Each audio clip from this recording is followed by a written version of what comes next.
Be a thinking black man, not a weak black male who's in his feelings. Black men don't protect me. I don't listen to any man because I'm an independent. I don't need no man. I can't protect a woman who won't listen.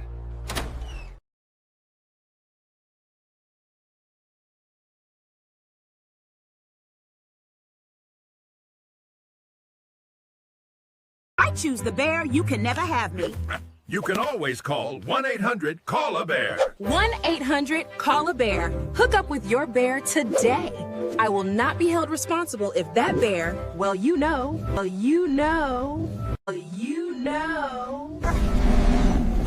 Lord, bless this food I'm about to receive.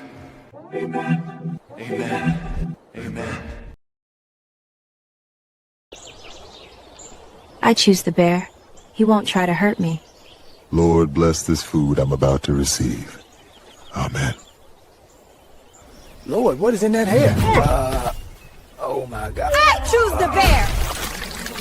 He will never hurt me.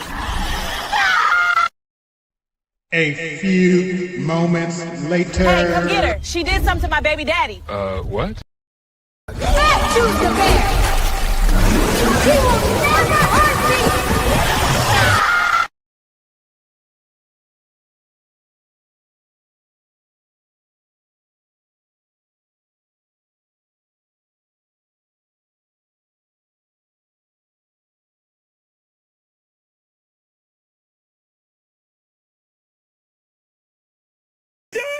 I'm done with life, and it's all Jermaine's fault.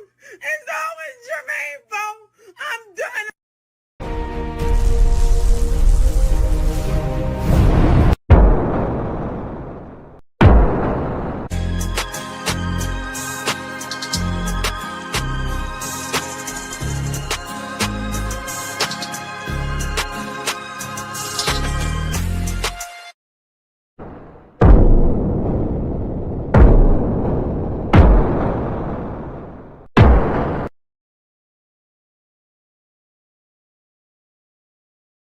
What is going on, everybody? AB Media 83 here, and welcome to the Colosseum.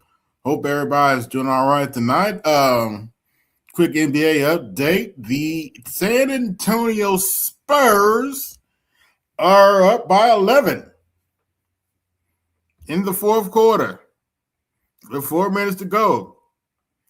It looks like they might upset the champs. We have to wait and see. If I'm not mistaken, Snowman is still doing the game, so it might be a minute before he comes on to give us a sports update. Let me go look. If he is still doing the game, we're going to go ahead and peek in. Yes, he's still doing the game.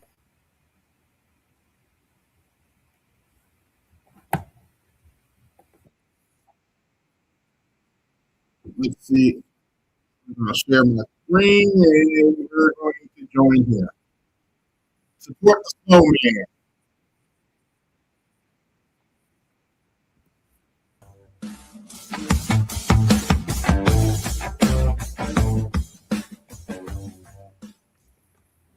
Are you ready to upgrade your coffee He's game? covering a fever Prepare for an game. invasion of flavor with Invader Coffee. Butts kicked, It's the caffeinated elixir that fuels champions, the blend that pushes boundaries. Whether you're battling deadlines or exploring uncharted territories, Invader Coffee has your back. Join the invasion at invadercoffee.com and taste the difference for yourself. Use the code SNOWMAN for 15% off your first order. Invader Coffee, veteran owned. And here we go, 104 to 93. Great, Troy, take it away. 104 to 93, 4:20 remaining in this game. No more timeouts from the Thunder. Ooh. The Spurs are the only team with timeouts remaining. SGA they gotta go. Double step back, gets that in. What a beautiful shot. I think this is on with a 30-second timeout. Good, great. Shai Gilgeous-Alexander with 35 points in the game, but you said the key thing, No timeouts left for Oklahoma City. No timeouts left. So basically, all right, they're taking a full timeout. They're taking a full timeout. We'll keep it here. Welcome to the folks. If you want to support if you want to support the broadcast, you can do so via PayPal, paypal.me/snowman2172, or via Cap with the tag you see on your screen, signed Tallman Dr. K50. I will be in the Colosseum cutting up with those guys after we're done here. But here's the situation. Spurs just took a full timeout. They lead by 9, 104-95. They've led this game by as many as 11. In case you missed it earlier tonight, the Indiana Fever lose to the Portland Fire. The final was 100-84. So the Fever have had 80-plus points every single game this year. But what I will talk about tomorrow on that Fever show, they've got to step it up defensively. That has been the key. So we go to speaking of defensively being the key, talk to me about this Spurs defense, Droid, especially in the second half. I mean, it's not just the blocks, it's the pressure. Spurs, they keep giving relentless pressure. They don't give in. They don't give out. They don't give you space. And sometimes, yes, it does force a fouler tool to you do give up some fouls. I mean, Wembanyama, he has alone, but still, it's that pressure. It's not letting OKC get that ball in. Stephon Castle enters the game for Evan Cassell. Stephon Castle gives it out to Dylan Harper. Harper drives, gives it back to Fox. Fox gives it back to Harper. Well, don't look good for the Spurs. That's for damn sure. Oh, Lord! He gets that in! A big 3 from Dylan Harper. He's got a dozen in the game. SGA drives, feeds that to J-Dub. J-Dub finds it for 3, and he gets it. Cason Wallace with a 3. He's got it. It's going to be a nail biter, folks. This is one of the This is the most entertaining basketball I've seen in a long time, especially in the NBA. Stephon Castle. Same. 3:10 remaining for the. By the way, the winner of this game will be going to the NBA Finals. This is Game 7. Castle. He drives. It's blocked by J-Dub. Cason Wallace the other way on the fast break. He gives it to Caruso. Caruso's going to wait. That ends the fast break chance. You need 8 points. Time's a Winston for OKC. SGA, he's pressured. Caruso feeds it. J-Dub. 3 seconds. J-Dub shoots, and it lips out. It's tipped. It's out of bounds. Oh, I think that's going to be a Spurs ball. Great effort from Holmgren, but it's not enough. Very interesting. Again, we got to mention no timeouts left for Oklahoma City. They've got to do this without a timeout. It's a 9-point lead as we approach the 2-minute mark. Dylan Harper with possession. He drives. He gets up. It's blocked by Ted Holmgren. What a block there. 2:15 remaining. They feed it to SGA. SGA gets it back to Caruso. Feed back to SGA, guarded by Castle. He's double teamed. Cason Wallace for 3. He gets it. Another 3. His 5th of the night. It's only a 2-possession game now. Dylan Harper here. Feeds that to Stephon Castle. He's going to drive left. He turns around, feeds the ball to Fox. It's back to Wemby. 5 seconds on the shot clock. It's fed back to Castle. Castle goes to drive. He loses the ball. Holmgren gets possession. And here they come. SGA bumps into Champagne. SGA. Yep. Oh, Champagne, and he doesn't get it. It's out of bounds again. What a block. What a block by Julian Champagne. Champagne gets in the face of SGA, and that might just do it. That might be the dagger. Spurs can get even just a 1-3, you can kiss the game good night and goodbye. A bucket will do it. And they take out Holmgren. They opt for Jared McCain. Stephon Castle bumps Casey Wallace off of him to give himself some space. Okay. He feeds that to Wembanyama, the slender. Fox in the corner. Vassell feeds it to Champagne. Champagne steps up, shot. Doesn't get it. Rebound, layup. Castle gets it in. Interesting. No timeout. Big basket by Stephon Castle. He's at 16. And the drive, the lay they get. 50-29 to go. Still 2 possession game. If the Thunder can get a stop, this game is still possible. Yes. And it looks like the Spurs are going to call a timeout. 1 bucket, 1 stop. 2 possession game. Yep, they're calling time. They're calling timeout. There's 40. I'll do a reset for you. There's 42.9 left in Game 7 of the Western Conference Finals. The Spurs lead by 6, 109 to 103, and the Spurs have 1 very precious timeout remaining in the ball game. Remember, OKC called their timeout with a little over 3 minutes left. Julian Champagne, of course, Victor Wembanyama, but how about Dylan Harper with the baskets that he's made, especially late here in the fourth quarter? Mm-hmm. I'll tell you what, man. San Antonio is not missing. And should they hold on, Lou Dort will come in for Jalen Williams. Should they hold on, the finals will begin in Texas on Wednesday from the Frost Bank Center in San Antonio. And should the Spurs hold on, I'll put the headset on for the World Championship Series for the 2nd straight year. Droid, take us away. It's going to be really important as Dylan Harper comes back in. He'll replace the clutch Julian Champagne, who's 6 for 10, 60% from 3.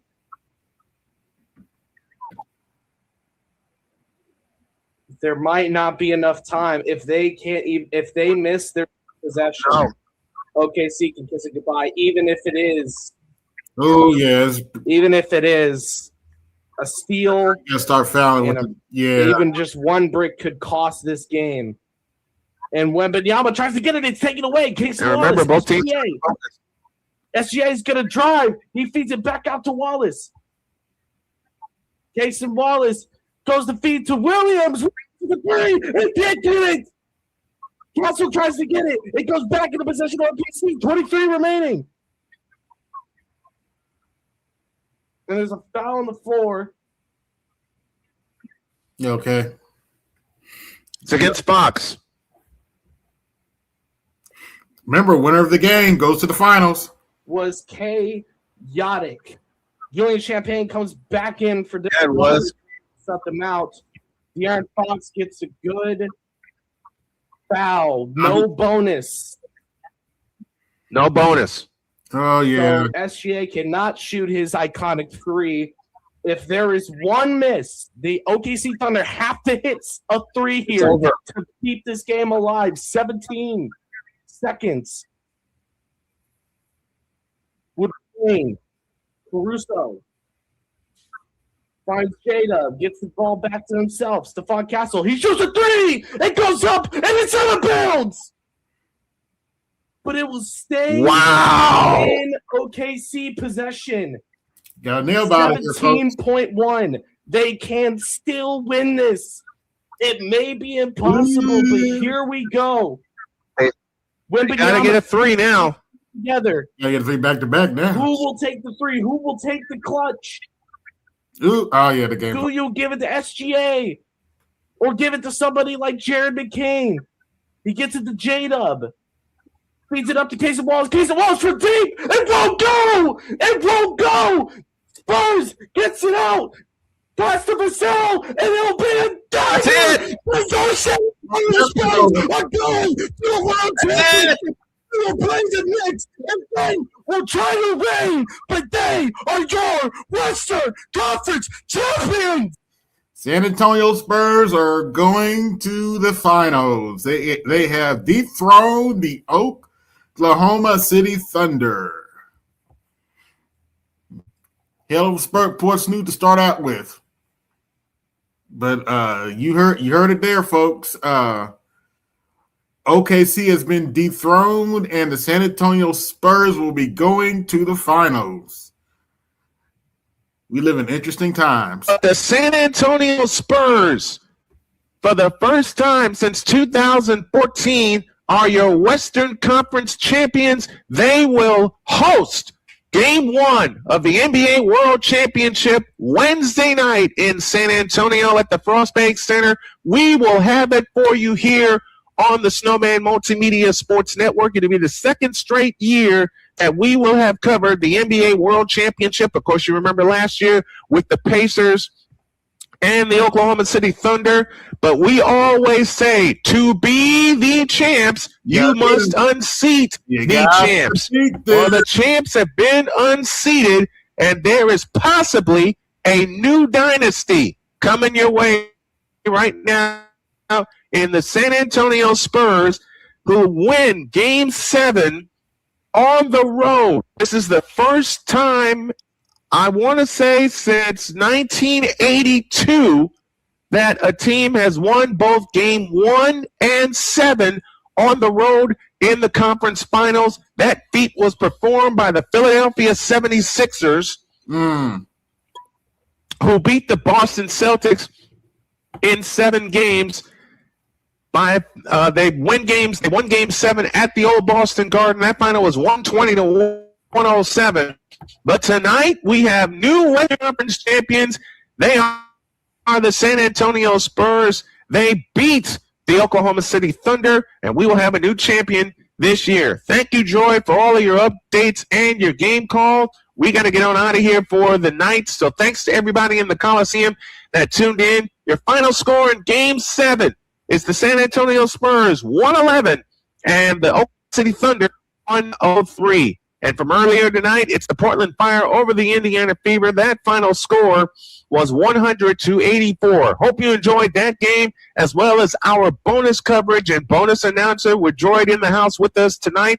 Again, thanks to everybody in the Coliseum that tuned us in. Next time we'll be with you will be tomorrow for the Las Vegas Aces taking on the Golden State Valkyries from the Chase Center in San Francisco. For the Droid, Shane Creighton, this is the Snowman, Brian Snow, bidding you all good night and God bless from Snowman Media Network Studios. The Spurs win the West, 111-103. Good night, everybody. You heard him. The San Antonio Spurs versus the New York Knicks. That should be a fun series. That should be a fun series to watch. But yeah, I know this week I've covered a lot of politics, so I wanted to start off the show a little bit with a little bit more fun, because I know I've been covering a lot of politics. I've been covering a lot of butthurt blue over the week, but we're going to try to have a little fun in this stream. On Thursday, I got invited to Dr. Tia San Johnson's channel, and we discussed Roly Poly's view on black men. Roly Poly's view to get more black men in the Democratic Party. And Roly Poly's view is pretty much is to tell us that we're intimidated by black girl magic somehow, some way, and that we need to stop bitching and quote unquote organize like black women.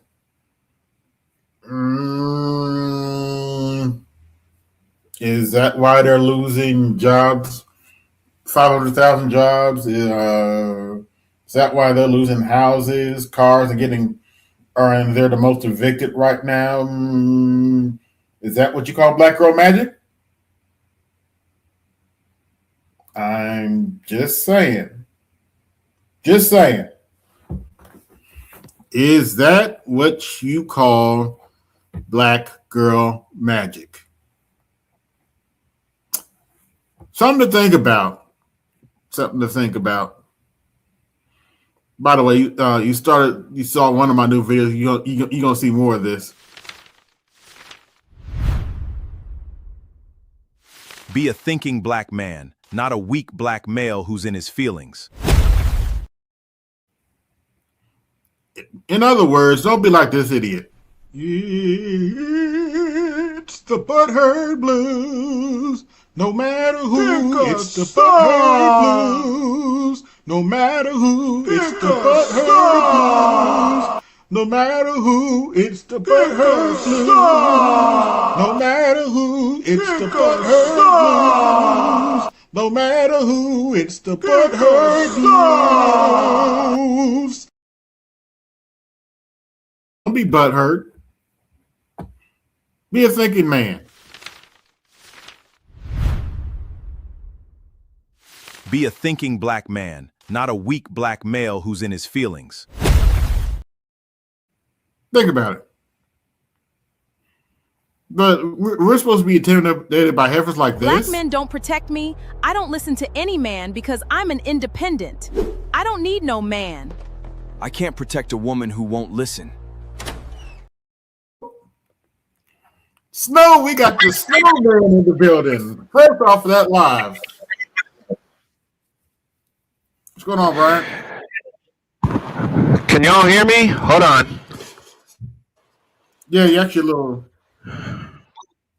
You can turn your mic down a little bit. Uh-oh.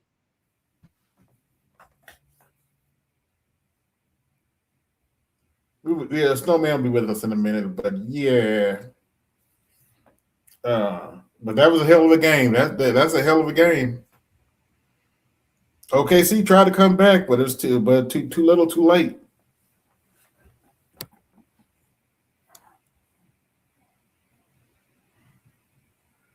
But yeah, we need to be. Can you hear me now? Be a thinking black man, not a weak black male who's in his feelings. Playing with the AI. Don't nobody say shh. Oh, hold on, wait a minute. Don't nobody. Oh, there it is. Never mind. Don't nobody say shit. Oh, that's what that. Howdy do, what's going on? And once again, unfortunately, Texas go reign champions again. Because unfortunately, when Texas teams get in the finals, it's done. New York already hasn't beaten any Texas teams in the 2 times they went to the finals with us. Didn't do it with Houston, didn't do it with New York, and they ain't gonna do it with New York again. So it's gonna be a nice ride. They had a nice ride. New York did. Oh no. It's done. Okay. Curtains. Okay. Can you guys hear me now? Yeah, you're good now. Good. Your come on. Your OBS is Yeah. I just realized I had it on. I'm sorry. You're good. There we go. But that was a hell of a game. Yeah, man. Okay.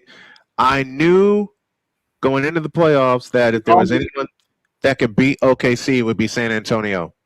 San Antonio has been OKC's kryptonite all year. Yeah, you did call it. You did say that San Antonio was going to beat OKC. Mm-hmm. Yeah, I figured that series would go the distance. Now they're about to just blow the piss out of the New York Knicks and be done with it. Mm-hmm. Shout out to the Knicks though. They get one hell of an ass. Yeah, they did. I just said that, Snowman. New York don't stand a chance against a Texas team in the finals. No. Ooh, God damn. But yeah, Texas, right? Oklahoma. Oh, if I'm not mistaken, the shell set too. Las Vegas Knights. Is that the team name? We going. They going to the Golden finals. Knights.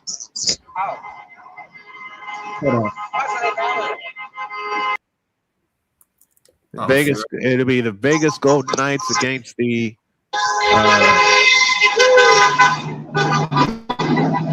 Carolina Hurricanes. There you go. Yeah, Las Vegas Knights against the Carolina Hurricanes. I owe you an explanation as to why I wasn't here last Saturday. I talked about it. No, I feel I got to say this. I talked about it during my game tonight. I don't quite know how to say this except plainly, but I have to put my dog down on Monday. Oh man! And I'm trying to raise the money to do so. And he's that sick. Not only is she that sick, she bit my toes again. Oh. And I can't keep her around. Oh. I'm gonna throw my Cash App and my PayPal in the chat here. But if you guys can help a snowman out, because we're scheduled to put Lucy to rest on Monday at 4:30. Make sure you get my Cash App too. Yeah, help us both, man. Y'all help us both. Baby, I'm sorry to hear that. It's never easy to lose a pet. No, and it's especially hard for me because I had never really been a dog owner. I've always been around cats. Mm-hmm. To say that Lucy helped me through a lot of ailments would be an understatement. Lucy helped me through cancer. She helped me through. Man, Lucy's helped me through through a prostate cancer scare. Wow. Yeah, I got that scare in 2019, living up in Terre Haute. I have, of course, blood clots in both my lungs. She was right there. I came home from the hospital, snuggled up with me and everything.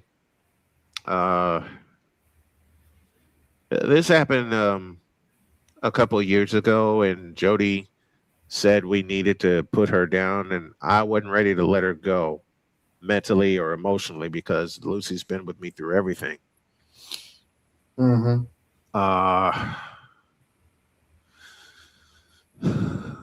And it's tough, man, to say goodbye to someone that has been with you through any and everything.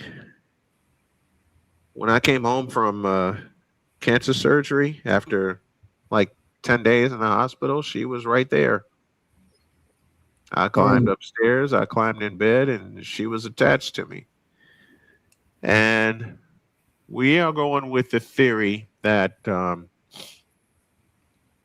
she thinks and thought something was wrong with Daddy and was trying to help him.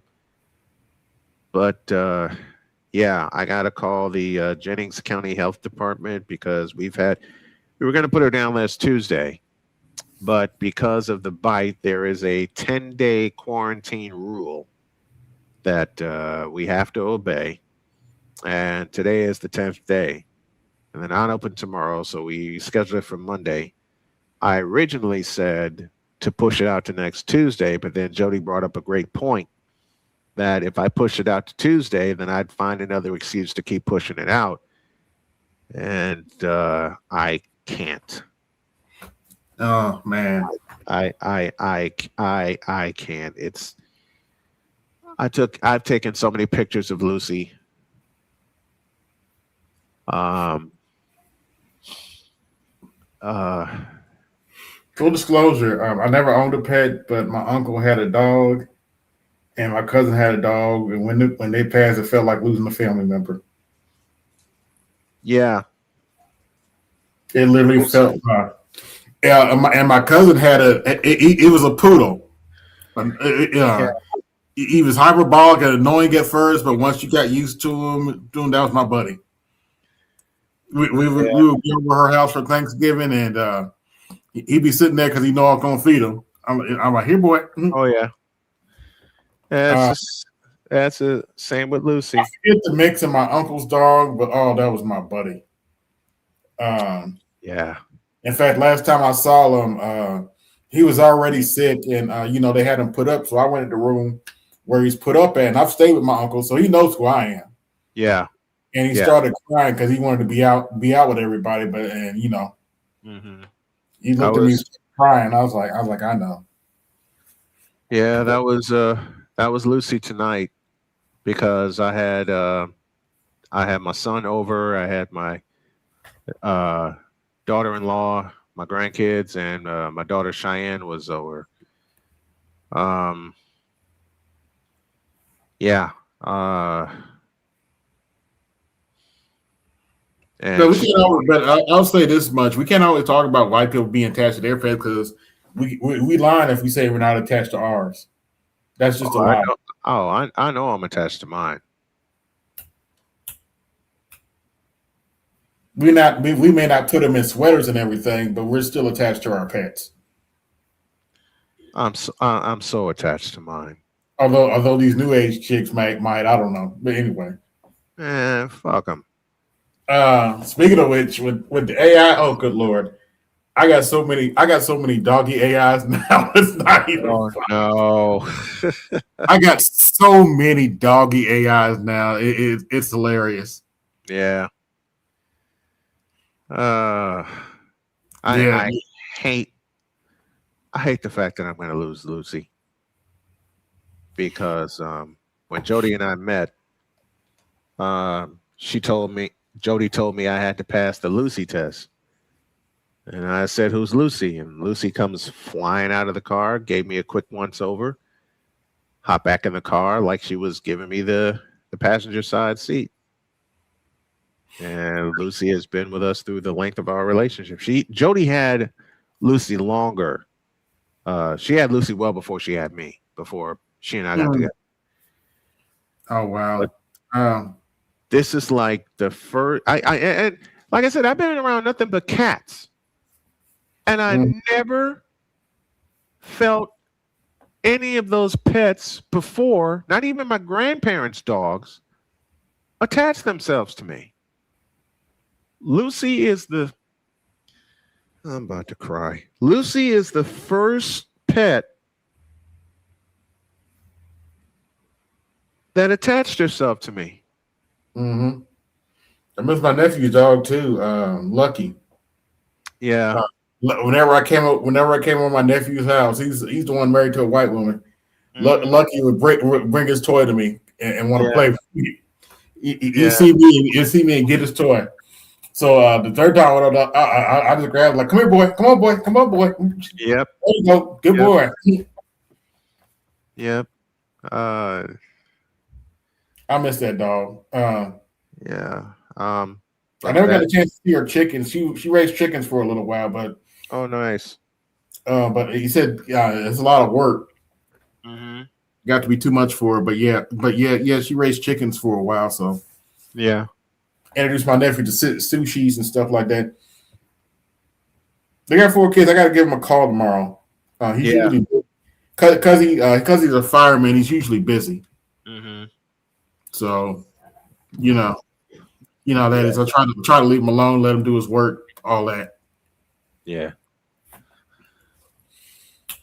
Well, somehow, some way, the Atlanta Dream or find a way to win despite Angel Reese. Oh yeah. Well, last night I can say they won because of Angel Reese. She had 18 points and 15 rebounds. Oh, good for her. Yeah. Now, when she play like that, her name can be talked about in good recognition. But when she come with that bullshit, no, hell no. Exactly. And he's exactly right. He's exactly. Yeah, I would say 15 rebounds, 18 points. Okay. If she puts up games like that, and I know she's a walking double machine. That's obvious. Yes. That's obvious. And if she just stick with trying to get 15 to 18 points, and she go get the rebounds, just play consistent, she will be at America's doghouse. But no, her ass too fast. Fuck that. We know she done made a name for herself. Oh yeah, it's gonna be hard to get at this doghouse. Well, she's not getting out of that doghouse anytime soon.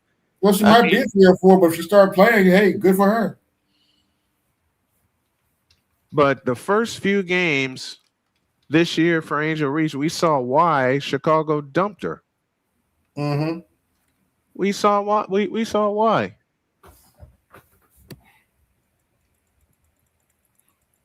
Yeah. Let's go to the NHL for a minute. I'm a little disappointed that the Vegas Knights beat my Colorado Avalanche, but it is what it is. They didn't just beat the Colorado Avalanche. They whipped their ass. They dominated the Colorado Avalanche. They whipped their ass. Go games like, oh, beat Anaheim's ass too. Shit. Yep. I mean, every game in the Colorado Vegas series, and I said if there's a team that could challenge Colorado, it would be Vegas because Vegas has been there. Mm-hmm. Colorado's been there too. I mean, they won in 2022, but everybody, myself included, or most pundits, myself included, anointed Colorado to be the Stanley Cup champions because they played like that all year long, and then they ran into a Vegas team with nothing to lose. That's why Vegas won. They had nothing to lose. No one was picking them to do anything. Nope. Nobody was picking them. Just think about it, Snowman. A hockey team in the middle of a desert.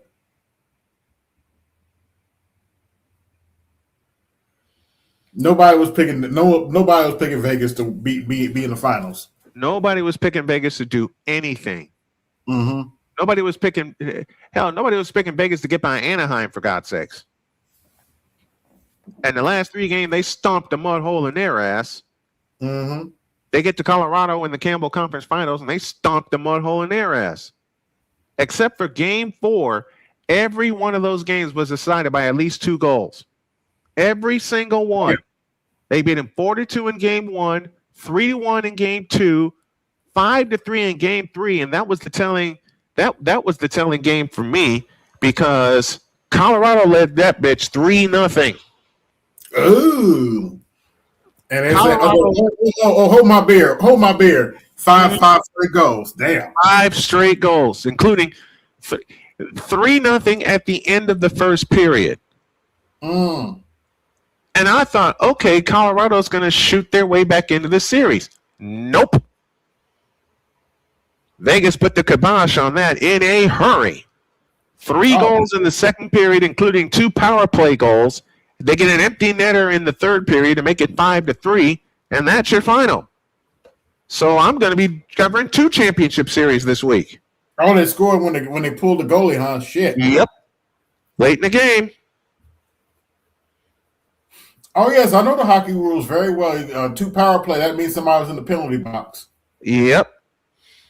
I'm not, but we're black men. We're not supposed to know this stuff. We're not supposed to know how hockey works, but okay. Right. We're not supposed to know that when the team is down, that we're not supposed to know the situation that when the team is down by 1 and they pull their goalie within the final 2 minutes of the final minute, they slip an extra attacker on the ice. Yes. That's what I often say when I do games. 6 attackers on the ice. Mm-hmm.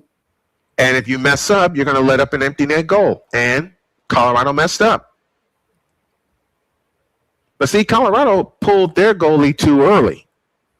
They pulled him with 2.5 minutes left. Why would you pull with 2 minutes? Okay. I can see with a minute or maybe 30 seconds left, but 2.5. Right. They pulled their goalie with 2.5 minutes left in the third period of Game 3. Colorado should have won. Listen, Horowitz, I know, but you got to give them their flowers. Vegas had no business on paper. Vegas had no business competing with Colorado. None. N-U-N-N, none.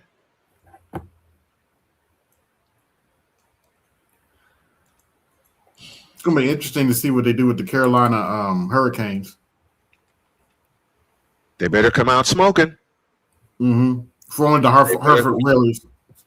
Formerly the Hartford Whalers, absolutely.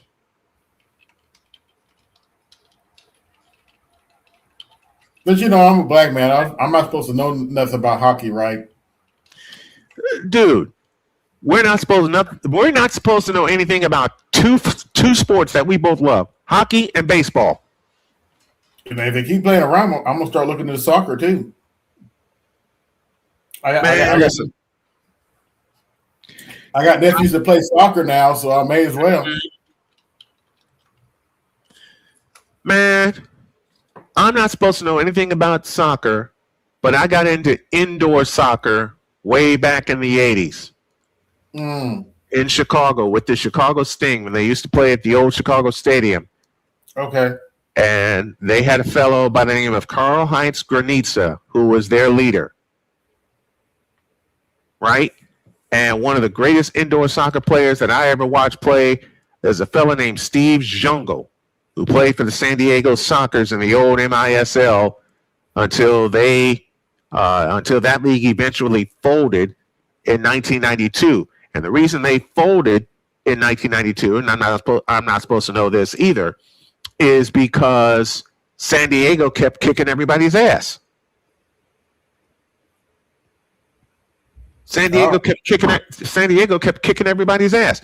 There was only one other winner of the MISL from 1984 to 1992, and that was the Dallas Sidekicks, who beat the Tacoma Stars in 1987 in 7 games, and they won it in Tacoma.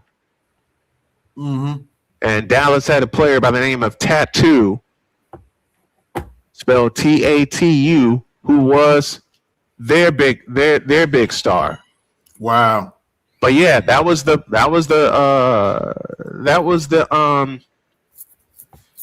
MISL, and I got hooked on the MISL because what happened was they used to replay their games on a sports channel. And on top of that, in 1985, CBS Sports aired a game from the championship series with the San Diego Sockers and the Baltimore Blast. And it was game 4 of that series.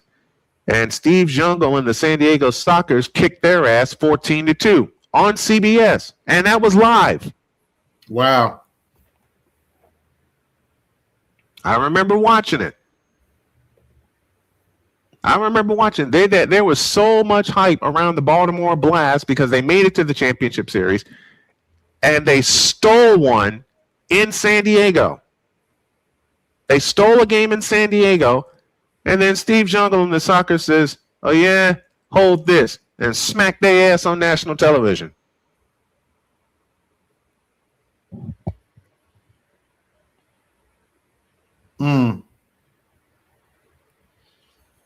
But we're not supposed to know this stuff, right? Yeah. We just supposed to be. We're just supposed to know about football and basketball. That's the only thing we're supposed to know about: football and basketball. Not even baseball. Yeah, I'm not even supposed to have a favorite baseball team, of which I got 2 of them. 3 if you count the Houston Astros.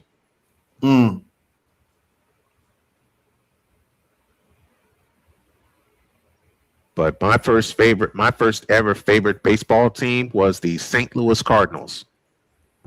Okay. Why? Ozzie Smith and the bunch. They were managed by Whitey Herzog.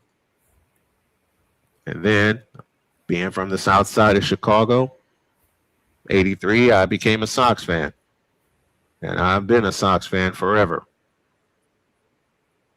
And they won today. There is something special on the South Side, y'all. Well, today we're gonna start with a little fun here. We're gonna go to the AI section of my TikTok favorites. Let's do it. Give me 1 second here. Let me share my screen, and don't worry, I got some other videos too. But we're gonna start with the fun section today. Yeah.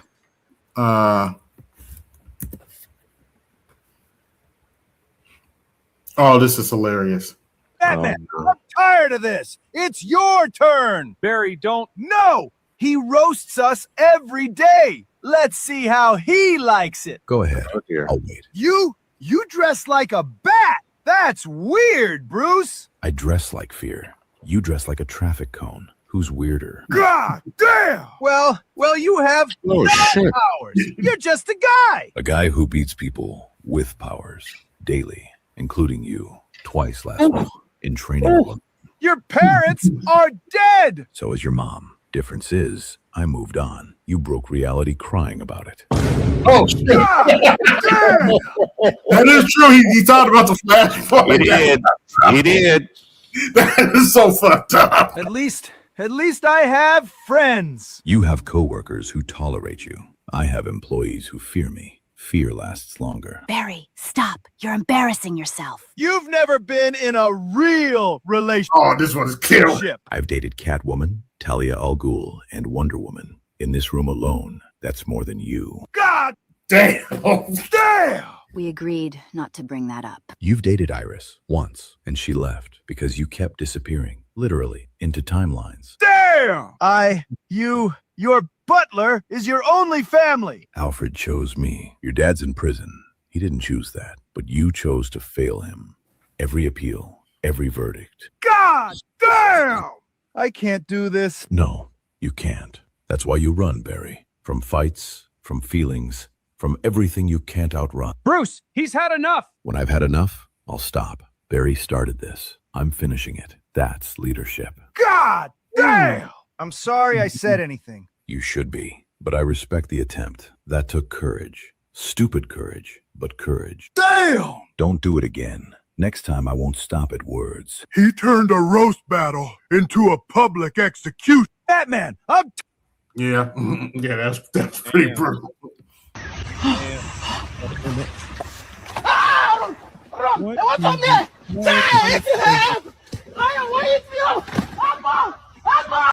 Lions like to say who worth my time. Ain't worth it. Oh, look at you. You are so cute. Get the fuck out of my face with that kid. Huh? Now move along.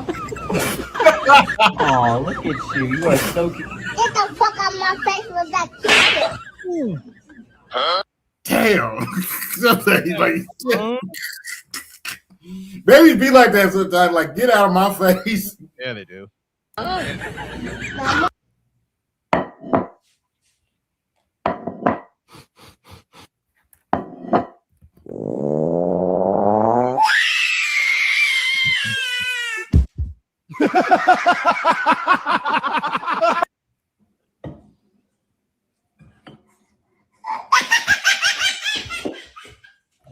Nope.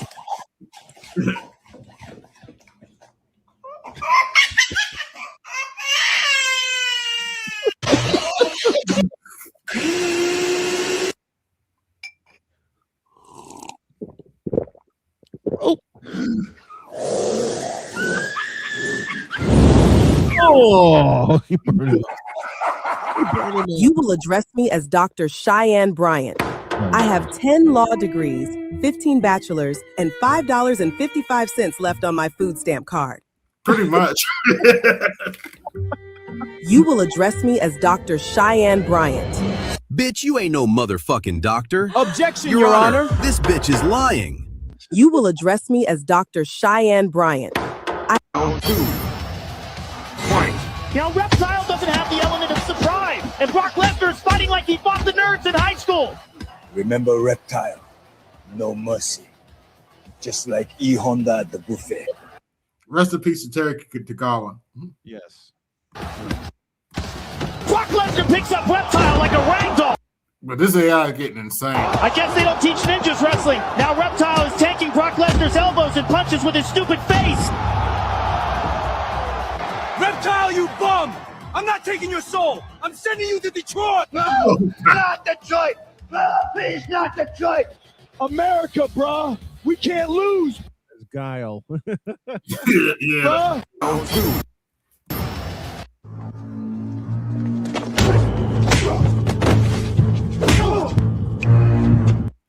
Rest in peace to Tiny Lister on this one.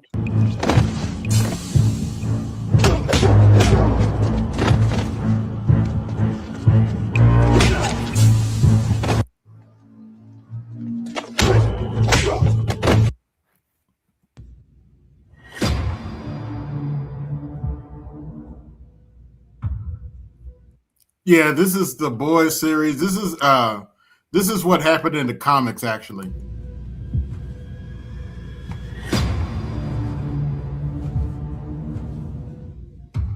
And this is AI, believe it or not. Really? Yes.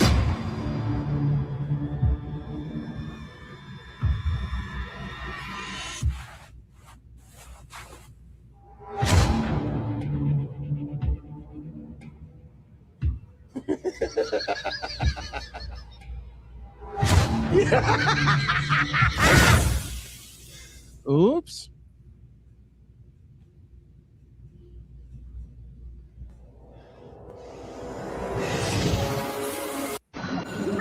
Sub-Zero, Scorpion, round 1. Fight!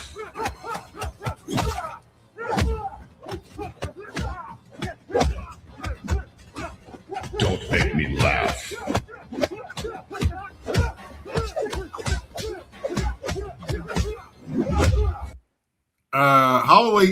Hollywood's days are numbered. Outstanding.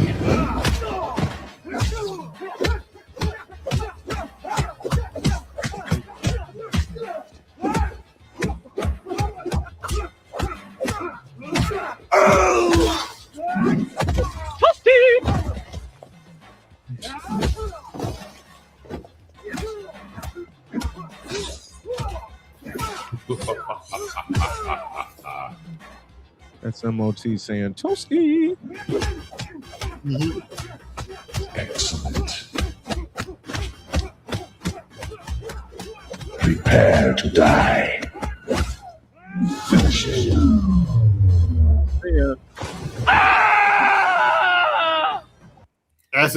Acid pull. That's AI. Scorpion wins. Fatality. Oh, no.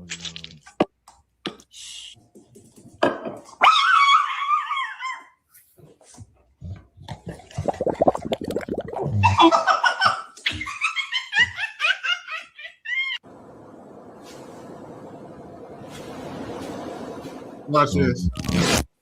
Oh.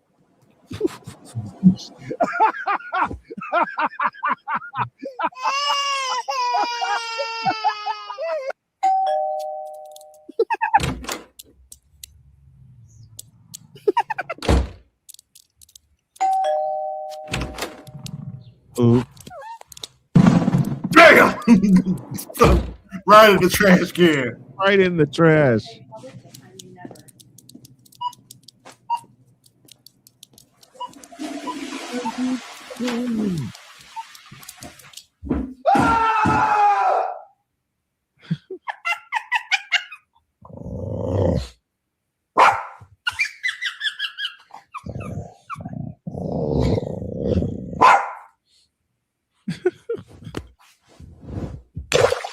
Oh. I condemn you to the maximum sentence allowed by this court. Take him away! Order in the court!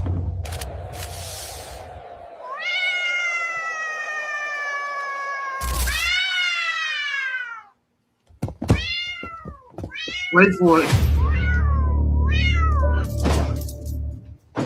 Watch his hands.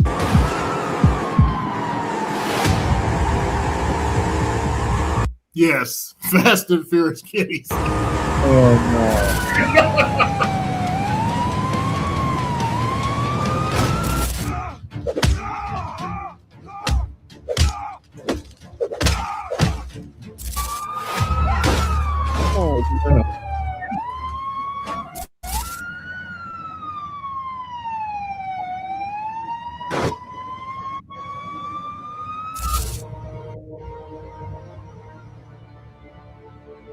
It was fast and furious. Hello?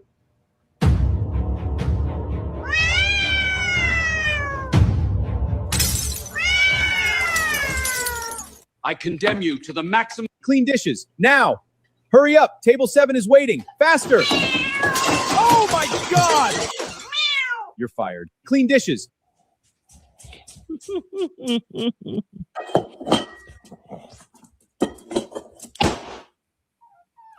Ouch.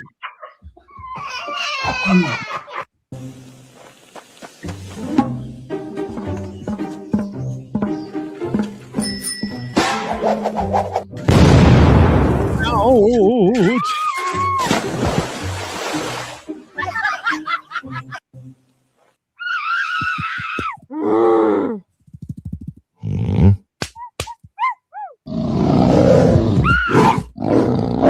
Yeah. Let me in! I'm drowning!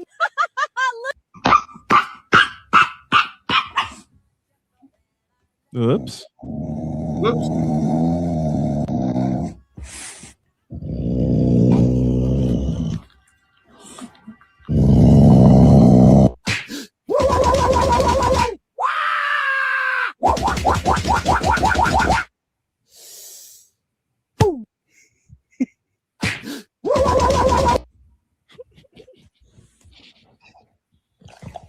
Yep.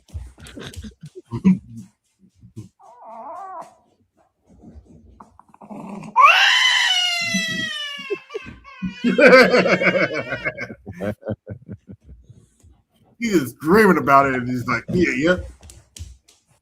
What do you think you're doing? You're fired. Get out of my kitchen.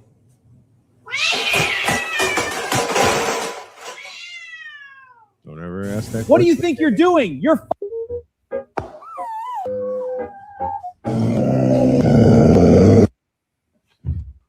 Oops.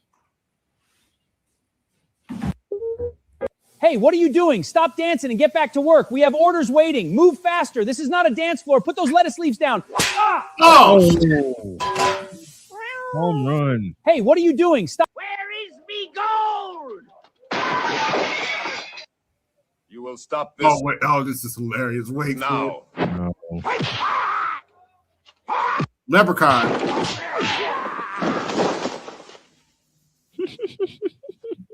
Wow! Wait for it! Wait for it! May. There is a man from the western village causing trouble outside. I will show him trouble. Oh no. You know who that is, don't you? Chucky. Yeah. Nobody in this village can stop me, Gold Hunt. You disturb the peace? Oh! Now, I show you trouble. I came to bring a plain whole from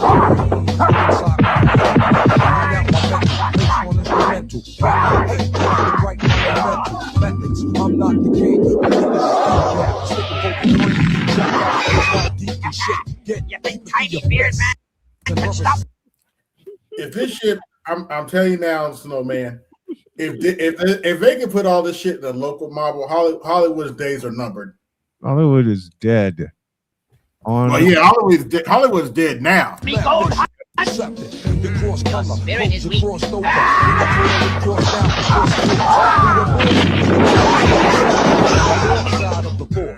East returns.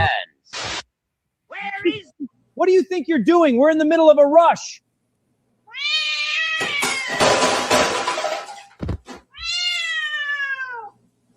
What do you think?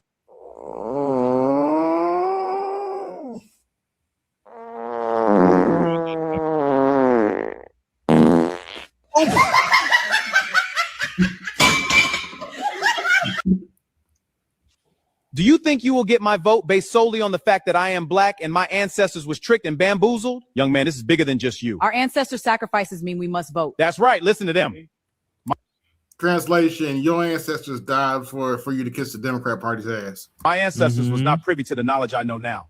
You tricked the women into the workforce. You put the man out the house, and you started the KKK. Let's not gloss over the greatest stats. That's not how history works. We've been voting Democrat because we're told they were for the poor. We should have caught on then. More like want to keep us poor so we don't get educated to stop voting for you all. We want to remain poor. We need to talk about real solutions, not just blank. Real solutions.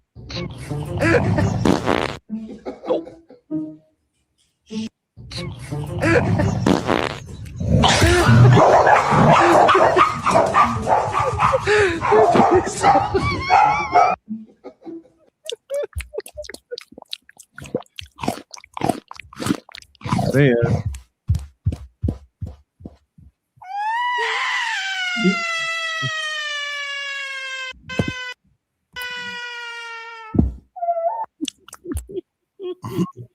For the record, that's my favorite type of cone too, the waffle cone. Yeah. That's the only cone I'll accept is the waffle cone. I love waffle cones. Sugar cone's okay, but that waffle cone, there's something about that waffle cone that just hits different. Yeah, man. Oh no.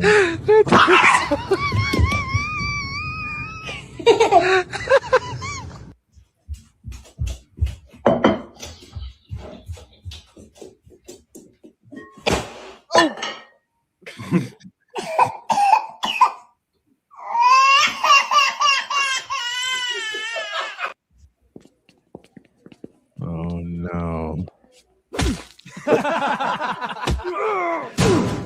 You can't do anything to us, ever.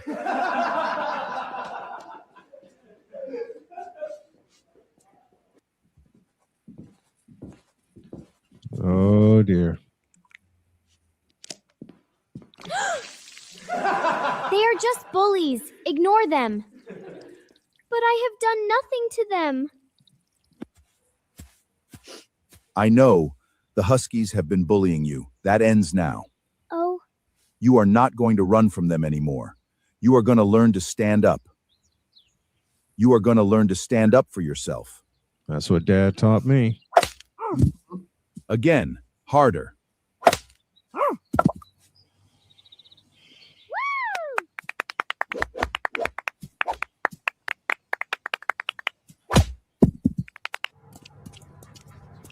Well, looks like someone learned to fight.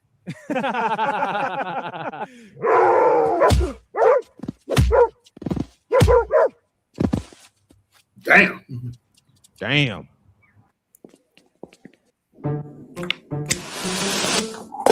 shh.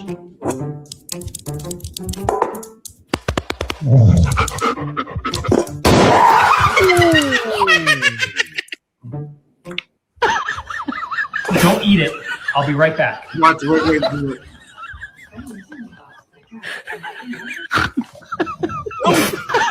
Who ate the chicken? Rocky, did you start stealing?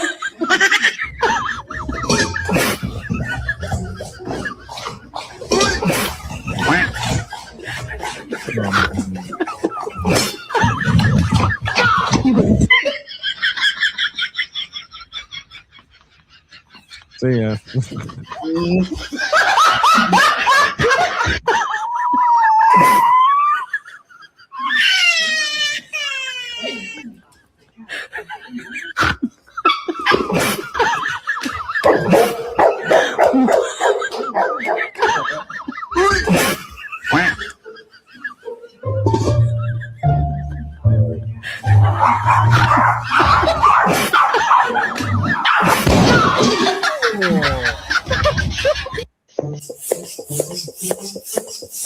Oh dear.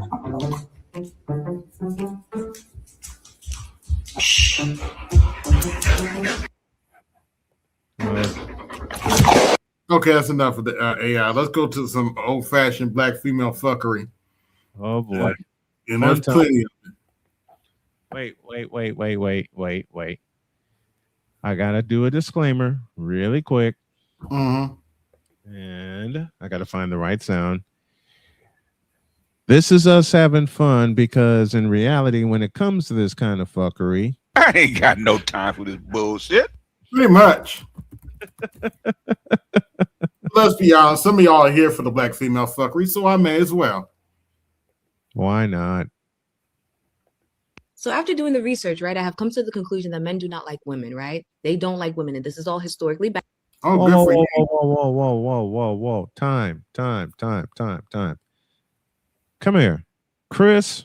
What in the all types of blue hell is this bitch This is not talking me about? talking out of my ass, okay? This is all facts. Men do not like Prove it. women. They like fucking women. They like to be with women sexually. They like how women benefit their lives as far as the nurturing aspect. But when it comes to loving, honoring, respecting a woman, that's where they check out.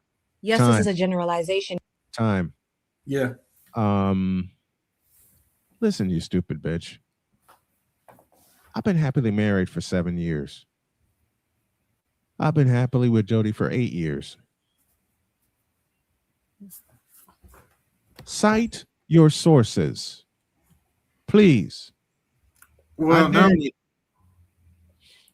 that's no, man. They know they're insufferable.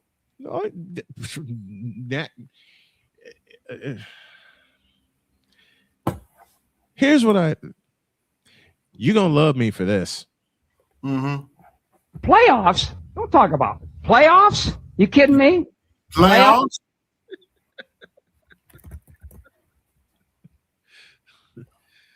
You can't make this is based on historical fact. You can't make this up. Yeah, it's based on her, according to her book, the shit that came out of her ass. This is based on historical fact. All right, let's hear it. Hold on, wait a minute. Put my foot up here. What did I name that independent graphic that I showed you earlier? I'm looking for it. Man, I'm ready to see it. Wait, do you still have that sound? Yeah, hold on, wait a minute. I'm looking for a file, so I can't play the sound right now. Okay.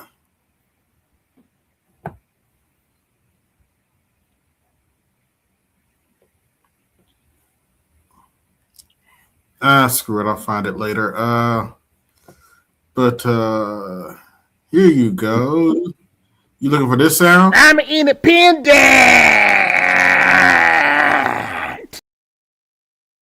That would be the one. Yeah, I haven't done it yet, but I got to clip it together with this Black video. men don't protect me. I don't listen to any man because I'm an independent. I don't need no man. I can't protect a woman who won't listen. See ya. Wouldn't want to be. Yes, I understand that there are exceptions to the rule. So if I'm not talking about you, if you know that you are the exception, please remove yourself and allow me to be able to address the people that I'm addressing. Thank you. Now, before I get into the scientific and historical evidence, right, that supports the claim that men do not like women, let me just give my commentary really quickly, right? You cannot convince me that men like women because while in a system designed where women, right, have to follow the leadership of men, we literally have to follow you. Men did not even do their due diligence and being Okay. In my Mr. Mackey voice, being a smart dumbass is bad. Okay. There's no benefit to being a smart dumbass. Okay. Are you kidding me? Seriously, just being a smart dumbass, being a think you're smart dumbass is bad. able to provide women with the information or access, you understand, about how their bodies work, right? We did not even get the due diligence of them providing us with the information of how our body works. And that's because they did not care. They did not care to do the research. They did not It's your mama's fault. care to understand how we work. And this is just on a biological level, right? We're not even talking about mental. We're not even talking about emotional. On a biological level, in a field that was dominated by men, on a mental level, y'all in your feelings 24/7.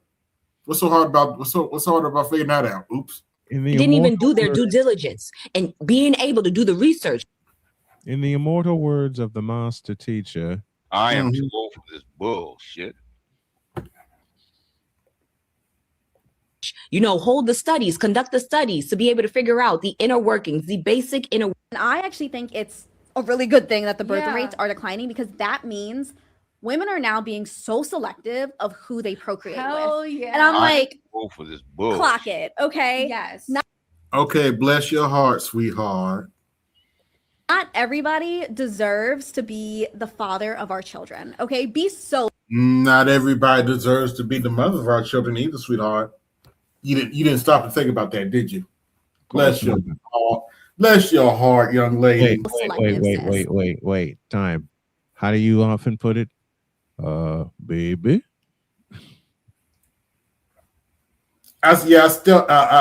Full disclosure, I stole that from an elder that's no longer with us. But yeah, the way something about the way she married it from Louisiana. There's just something about the way she said it, baby. Mm-hmm. No, baby, you don't need to be doing that, baby. No, baby.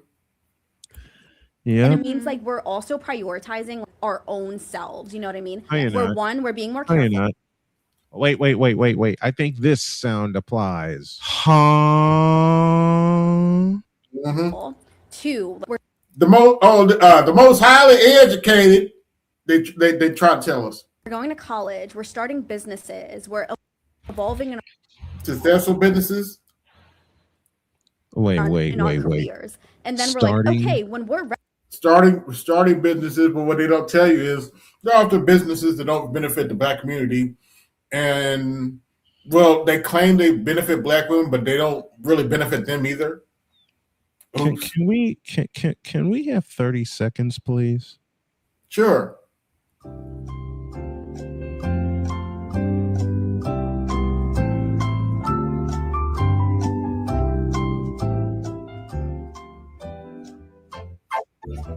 It's not gonna be the same time, but that's okay.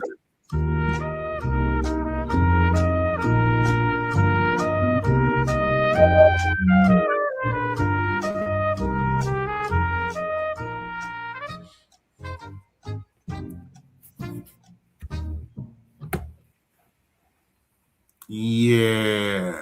I mean, that's the only answer I have for except. Now that's some bullshit. ready.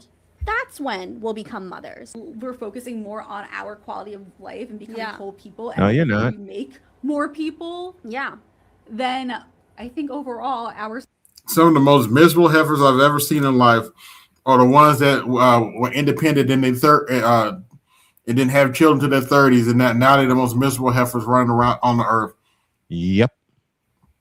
Whoever started that slogan that men are logical and women are emotional, and that women are more emotional than men, you guys need to be kicked in the ass, right in the ass crack. Just because men are afraid and don't give themselves permission to express their emotions out loud, it does not mean that they do not have them. In fact, in my opinion of dealing with you men, especially you black men, you guys are the most emotional. We have to. Yeah, because you're raised by y'all. Yeah, that's the part you leave out. To coddle you, even as grown men. When you become a big old grown age, we as women still. Wow, she said as if we don't have to coddle them. Really? Y'all really want to have this conversation? Really? May I ask a question, please? Yes. Tell me, what is gay? More than likely. Y'all really want to have that conversation? No, they think they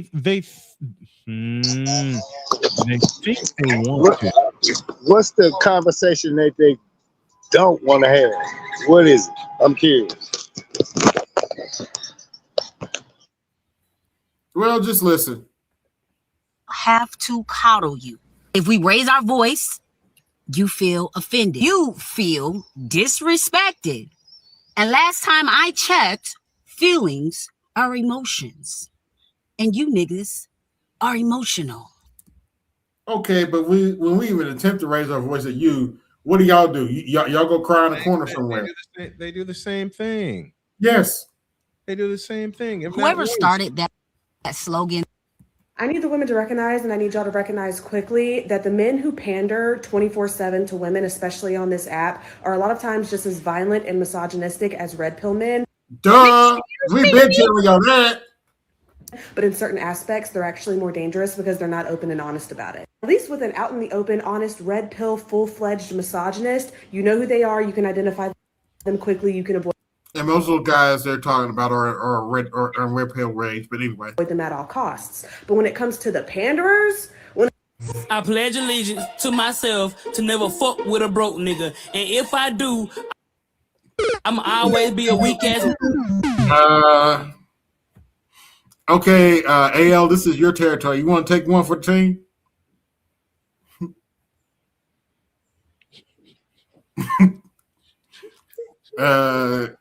Yeah. That's a no.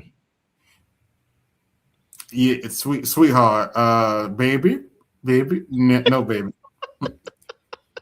Baby, you're not pretty enough. We talking that kind of shit, baby. No, baby. Motherfucker bitch with no standards and morals, and I will always ever be a broke nigga's bitch. I don't want no broke nigga. I don't want no broke.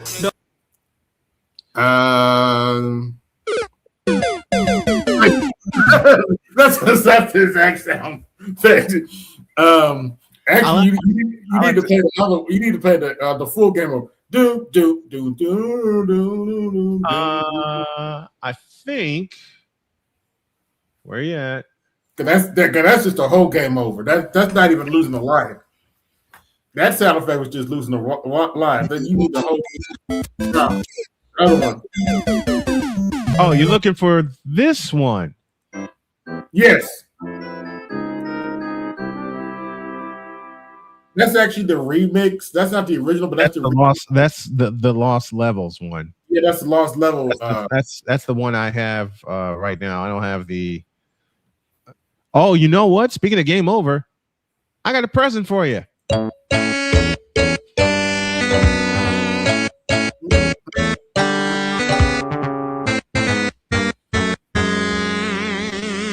Sonic.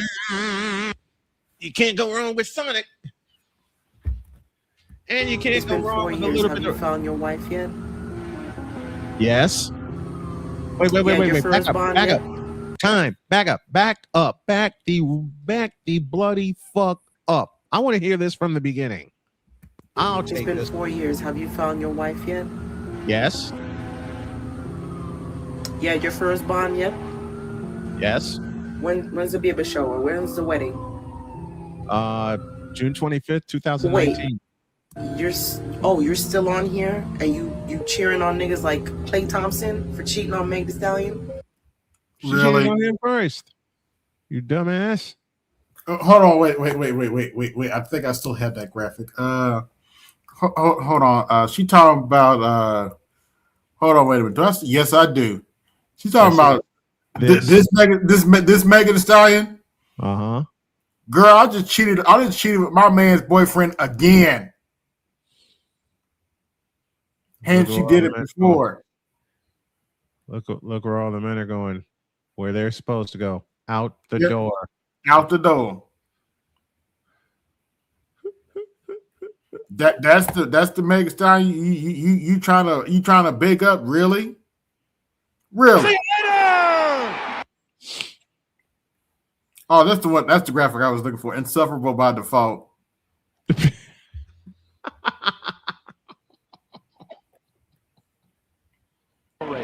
that's hit pretty well and pretty deep to left. Gardner is going back, looking out. See you later! That's what.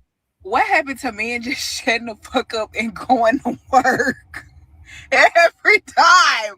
It's a podcast. What happened to women shutting the fuck? What happened to black women shutting the fuck up and going to work? What happened to men? What happened to women? What happened to women shutting the fuck up and listening to the men that they're with? I just had the Cheesecake Factory for the first time, and I can confirm that if a man takes you to the Cheesecake Factory as a date, he does not give a fuck about you. You're fired. Yep. Let me answer this one right here. Jody and I have been to the Cheesecake Factory 1, 2, 3, 4, 5 times. Mm-hmm. And each time was better than the last. Each time we laughed a bit louder than the last. And the best part about it is, each time we didn't see no nigga bitches.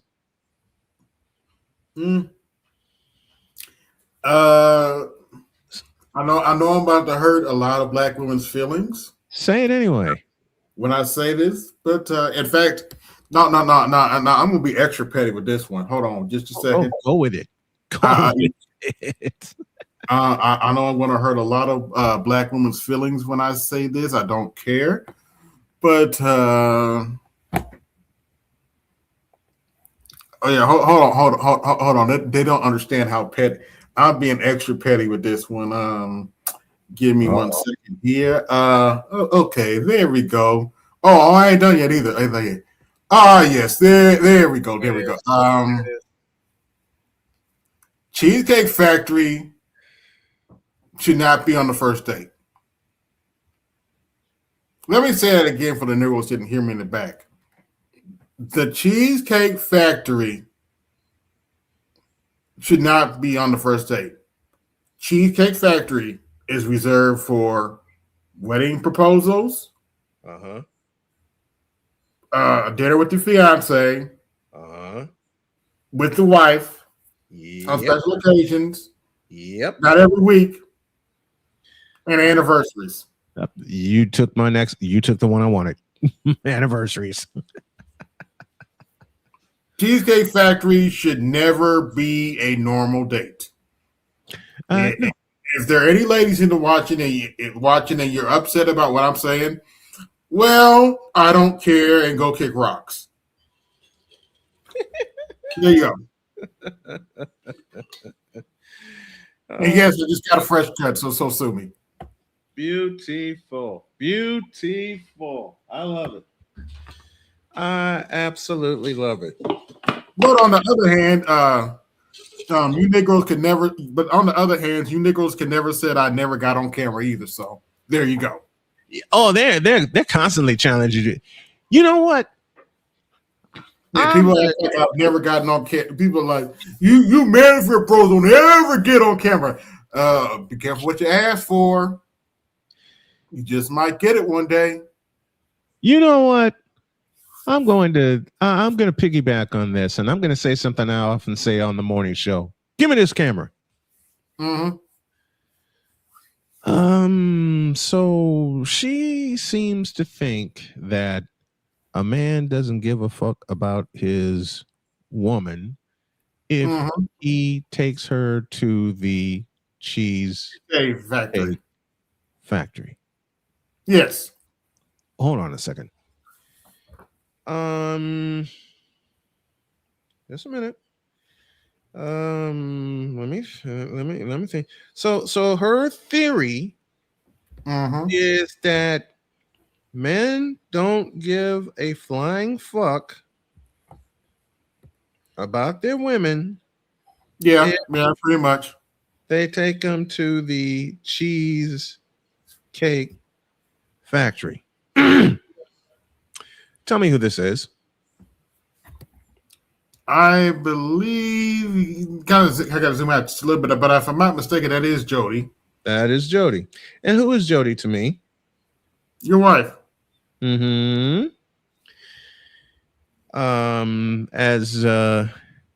you put it, one wonderful Saturday night. That's my wife. I can brag on her because that's my wife. And I also heard some black female fuckery saying that men are cheap on the first date. How about these apples? 8 years ago, you know where the first date for me and Jody was? It's called Bob Evans. Bob Evans down on the farm. Let's see. We've been to Bob Evans. We've been to Denny's. We've been to Cheesecake Factory, like I mentioned. Applebee's is a good spot for us, and we go there a lot. Let's see. We even did a couple. Look, wife doesn't drink coffee, but we even did a couple Starbucks dates. Now, what's the big trend going on? What's the big trend that they're saying right now? Don't do coffee dates, right? Mm-hmm. Right. Guess what Jody and I have? Guess what Jody and I have done quite a few times. Coffee dates. Yep. Because when she used to work in Edinburgh, she would drop me at Starbucks. I'll turn this on. She used to drop me at Starbucks, and that's where she used to pick me up. Then when she would come in and get a drink. Oh, fun fact. Okay, but fun fact. Mm-hmm. Every Friday, I always do. Friday, my parents and I would go out to eat, and it was often. Remember Old Country Buffet? Oh my God, yes. I don't know if they still exist anymore, but man, listen. When I first started broadcasting and we were at Chicago State University, if we did not have a game to do, we would finish wrapping up our Friday television show and we'd take our butts to Old Country Buffet. Hell yeah, I remember Old Country Buffet. We used to feast in that joint. Let's see. Here's a name that people have probably heard in a while. Ryan's. Oh my God. Yes. I had an old athletic director who was a dear friend of mine introduced me to Ryan's. About 48 hours after he introduced me to said first time I made my own taco, good Lord. Say that again. The first time I made my own taco at Ryan's, good Lord. Oh man. You know what got me? I was like a kid in the candy shop, man. Listen, I am horribly addicted to bread. And I'm trying to kill that habit. But Ryan's had some rolls that I could just eat all day. Those yeast rolls. Mm-hmm. I could eat those all day. Speaking of yeast, I tell you, Lowe's Bakery, them yeast donuts. Oh. Yeast donut. Oh, my father used to get a dozen of them things. Oh man, they were so delicious. I was like, Dunkin' who? Yeah, exactly. When people tell me to talk about Dunkin' Donuts, I'm like, Dunkin' who? Donuts. And I have no shame in my game. I will do the home or slobber in a minute. Same here. Yeast donuts. Same here. I got no shame in my game either. I am spoiled by Homer slobber in a hot second. Listen, I am spoiled by a woman who cooks. That tell you something? Mm-hmm. I am spoiled rotten by a woman who cooks. But yet we got some of these chicks out here don't even know how to boil water. Bless their hearts. Bless their heart. Baby, bless your heart. Bless your heart, baby. Don't even know how to boil water. That's actually that's a failure on your mama, really. But you know, we're not supposed to say that aloud, and yet we have. I saw one poor girl a couple of weeks ago on TikTok. Baby didn't know how to do laundry, which is she's in her 20s and didn't know how to properly do laundry. Boy, Horror would say, "Only wish we can fade into the bushes too." Mm-hmm. Oh, Jesus. By the way, I got 20 watching. Like, share, subscribe, hit the Cash App, support the show. I don't have a super chat right now, so hit the Cash App. Support the show. Put some money on my books. Oh, wait, let me play that little hey, play that. Play that. Cha-ching, cha-ching, cha-ching, cha-ching. Y'all need to put some money on my book. I love it. Did I show you that graphic? No, this is the first time I saw it. Oh, hold on, wait a minute. I actually got the full graphic here. Okay. Here we go. Yeah, that's me, and that's BTS in the background. BTS behind you. They demonetized him too. On the same day. Yes. They hit him on the same day. Yeah, this was I believe this was Wednesday's stream. Yeah, that's me, and that's the burning Democrat Party house. Yep.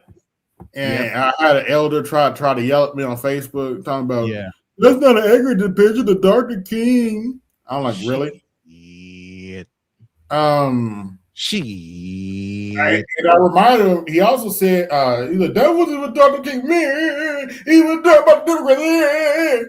I also he also talked about we're coming to get our check. Uh-huh. And who was running the government when he got assassinated? Dumbass. Oh, by the way, a lot of people don't know this. His family sued the government for his death and won. Yeah. In the late 90s. They sued the government for his death and won in the late 90s. Wow. So that picture's accurate. Very much so. Very accurate. And I'm sure Butthurt Blue's gonna cry about me later. I don't care. Oh, we also talked about this during the week. Lord. And believe it or not, yes, that's MOT, and yes, that's Mike V. They're going to cry about how, the Supreme Court take your voting rights away. By the way, we got a video on that in just a little bit. How the Supreme Court take your voting rights away, blah, blah, blah. But they don't want to talk about how Debbie Wasserman Schultz is challenging a black man. Debbie Wasserman Schultz, Democrat, challenging a black man in Florida and a black district that's been black for 30 years. All because she lost her district. Goodbye, baby. But they don't want to talk about that. Like, share, subscribe, hit the Cash App, support the show. Support the show, folks. Please support the show. But this is stupid. Before we talk about that, though, we got to talk about the NAACP wants professional black athletes to give up their scholarships in the Southern schools so they can make a political point. And give me this button. Shout out to Ask a Brother podcast. Jeff St. James. Yes. Say about that. So let's take a look. I just think that there's so many other people way ahead of college students that probably, if you really felt that's passionate, why aren't you talking to the pros? Welcome to another By the way, shout out to Dave Anderson and Obsidian. episode of Ask a Brother podcast. I'm your host, Jeff St. James, and we're going to have a whole host of different people from different backgrounds coming in because it really is about building a community of like-minded people that's just open to listening and hearing from other perspectives. The revolution is going to be because of us. Yes. Another thing that was kind of trending that I wanted to, there was two things trending. I want to see which direction you fellas want to go in.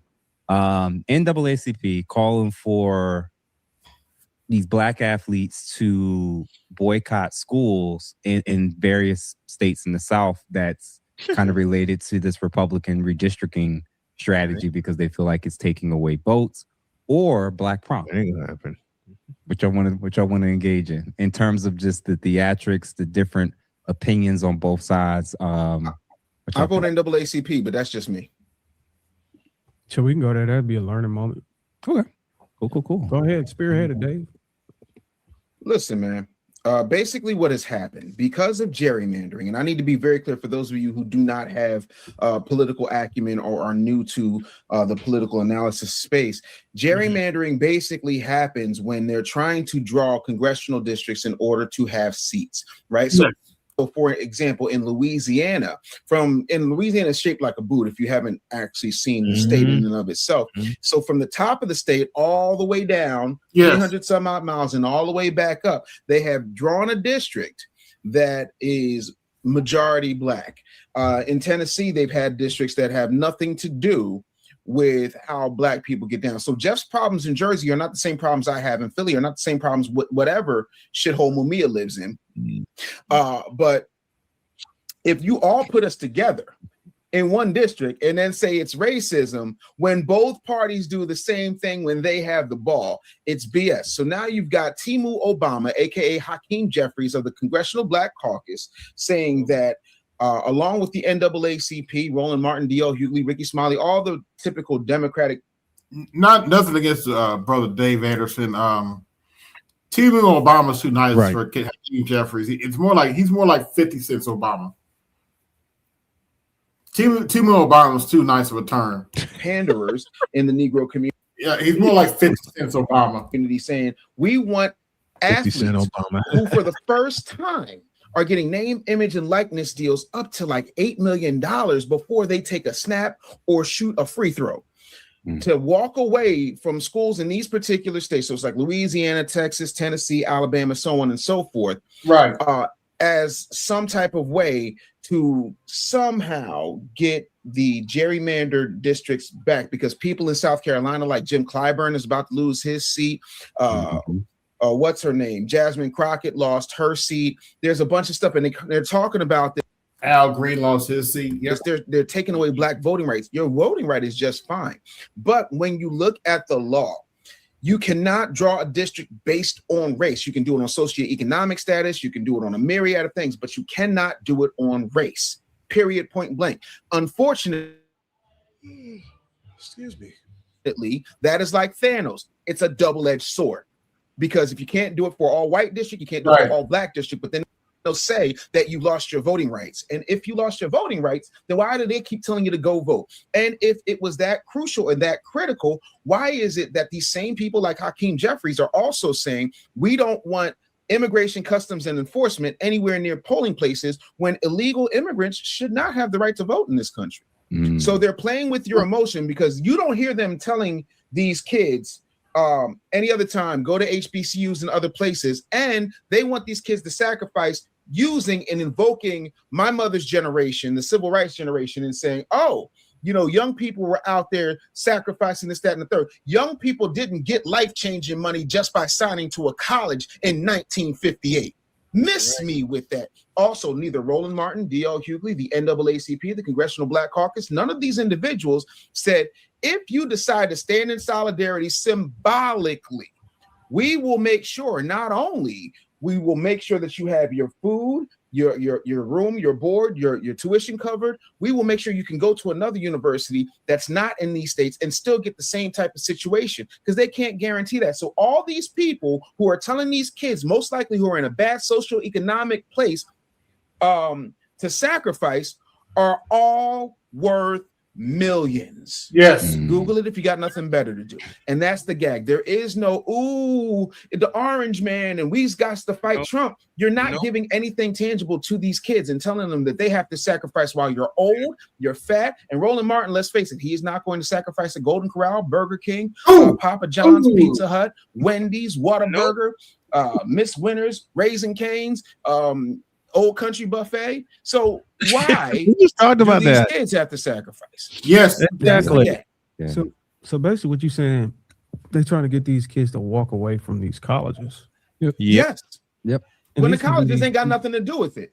But they're not telling like these kids can be like athletes that may be projected to make millions as in sports and stuff. Too. Yes. Yes. Yeah. But it wasn't trying to get them to walk away from these PWIs to go to HBCUs, which is the irony of it. Nope. That's crazy, yo. Well, it works. Hold on. They're literally listing certain states. So they are listing specific states, which includes the states which includes the big schools, which includes predominantly big white institutions that fall under the particular what's it called? The division. Yeah, but that pisses me off, because to your point, Dave, these young kids that have to walk away from potential dreams that they've been working towards, and to appease people who've been already out of college, may have been retired from careers, so they can continue getting things that they want politically, which is fucked up. So you're basically using your kid or youth as pawns to leverage a political outcome. Yeah. So let me Isn't do that this. illegal? Let me do this. Nope. I'm going to play a couple clips so we can at least hear the initial call and then also a couple perspectives on the arguments for why some people are saying this is actually a legit option that people need, that they're wanting people to representation, no revenue, no one black should be on a playing field of institutions that's living off of our labor, and yet in states that are seeking to reinstitute a sharecropping reality. It is not the responsibility of Black America to hold individuals who should know better accountable for doing better.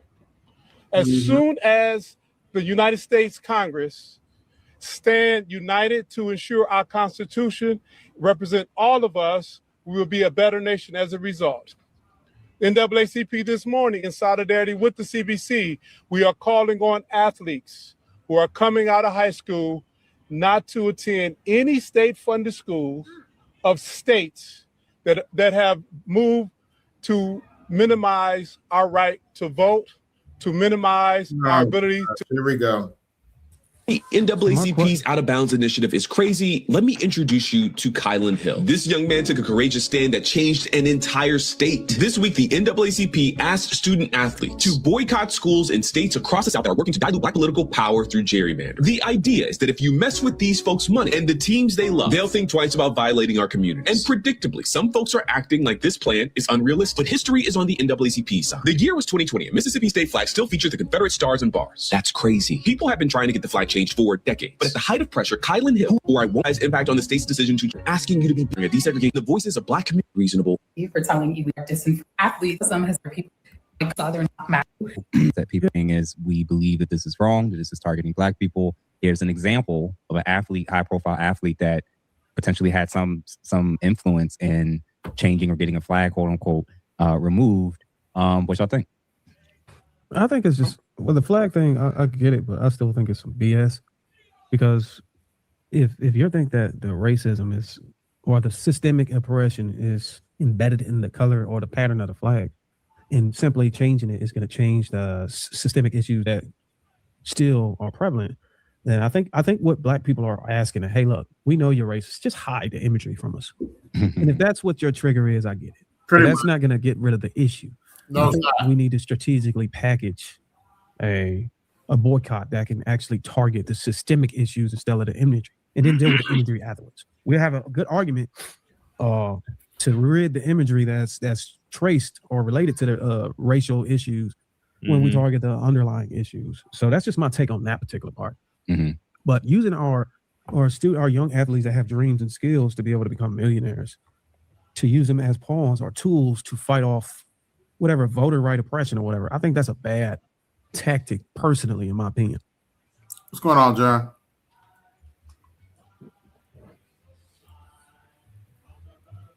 You there? Who's up here? Okay. I think that what we're doing is exposing that we're still relying on the system to get our way, whatever. I don't even know what rights or whatever issues or political views these people have specifically. That's kind of Dave's, angle.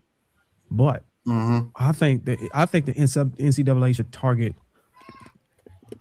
I think they should target things that will help us separate ourselves from having a need to involve ourselves in whatever, things that will cause us to want to have some type of, voting angle to sway in a way where we have a political figure. I think, me personally, it's always going to come down to family. Like, I don't even know if the NCAA is involved in restructuring or recentering the nuclear family. No. I think, and that might be because of maybe feminism is staffing those agencies, or maybe their audience or their main supporter is the woman, and that's probably going to lose their funding or something like that. So I don't know. I'm going to have to take a deep dive on that to figure out what is the cause, what is the issue.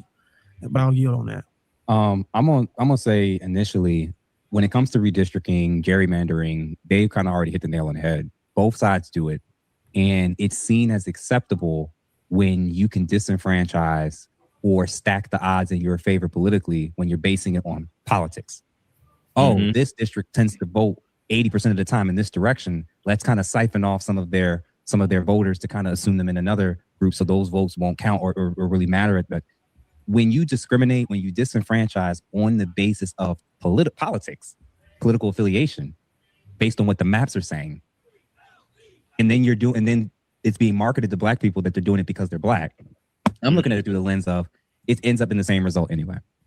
It take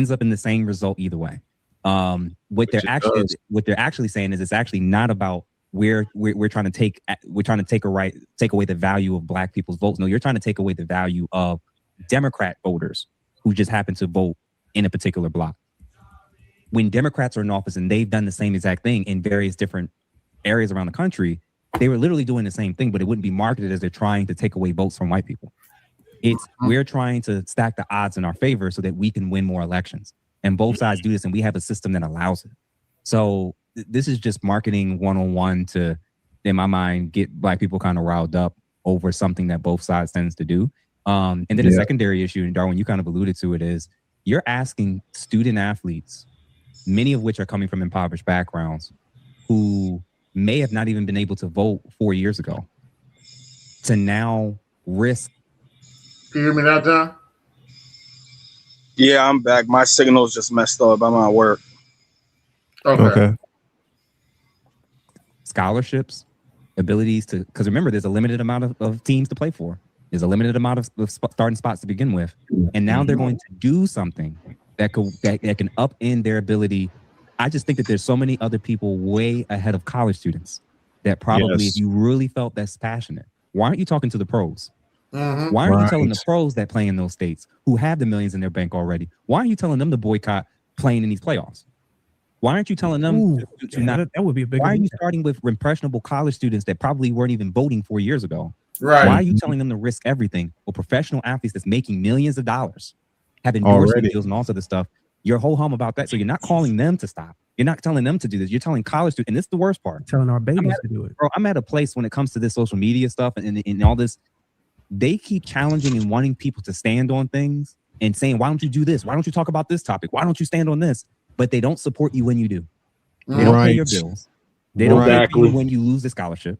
They're not accepting you into the universities. It's the people who have no power, no say, no influence, trying to dictate and tell you what to do. And then the people who actually have those things, like the NAACP, aren't even using it for anything. Nope. So I think it's actually extremely manipulative and disgusting when go ahead, say they're using it for their own benefit. They're using it for their own benefit. They're trying to get the college kids to walk away from something that they busted their ass for.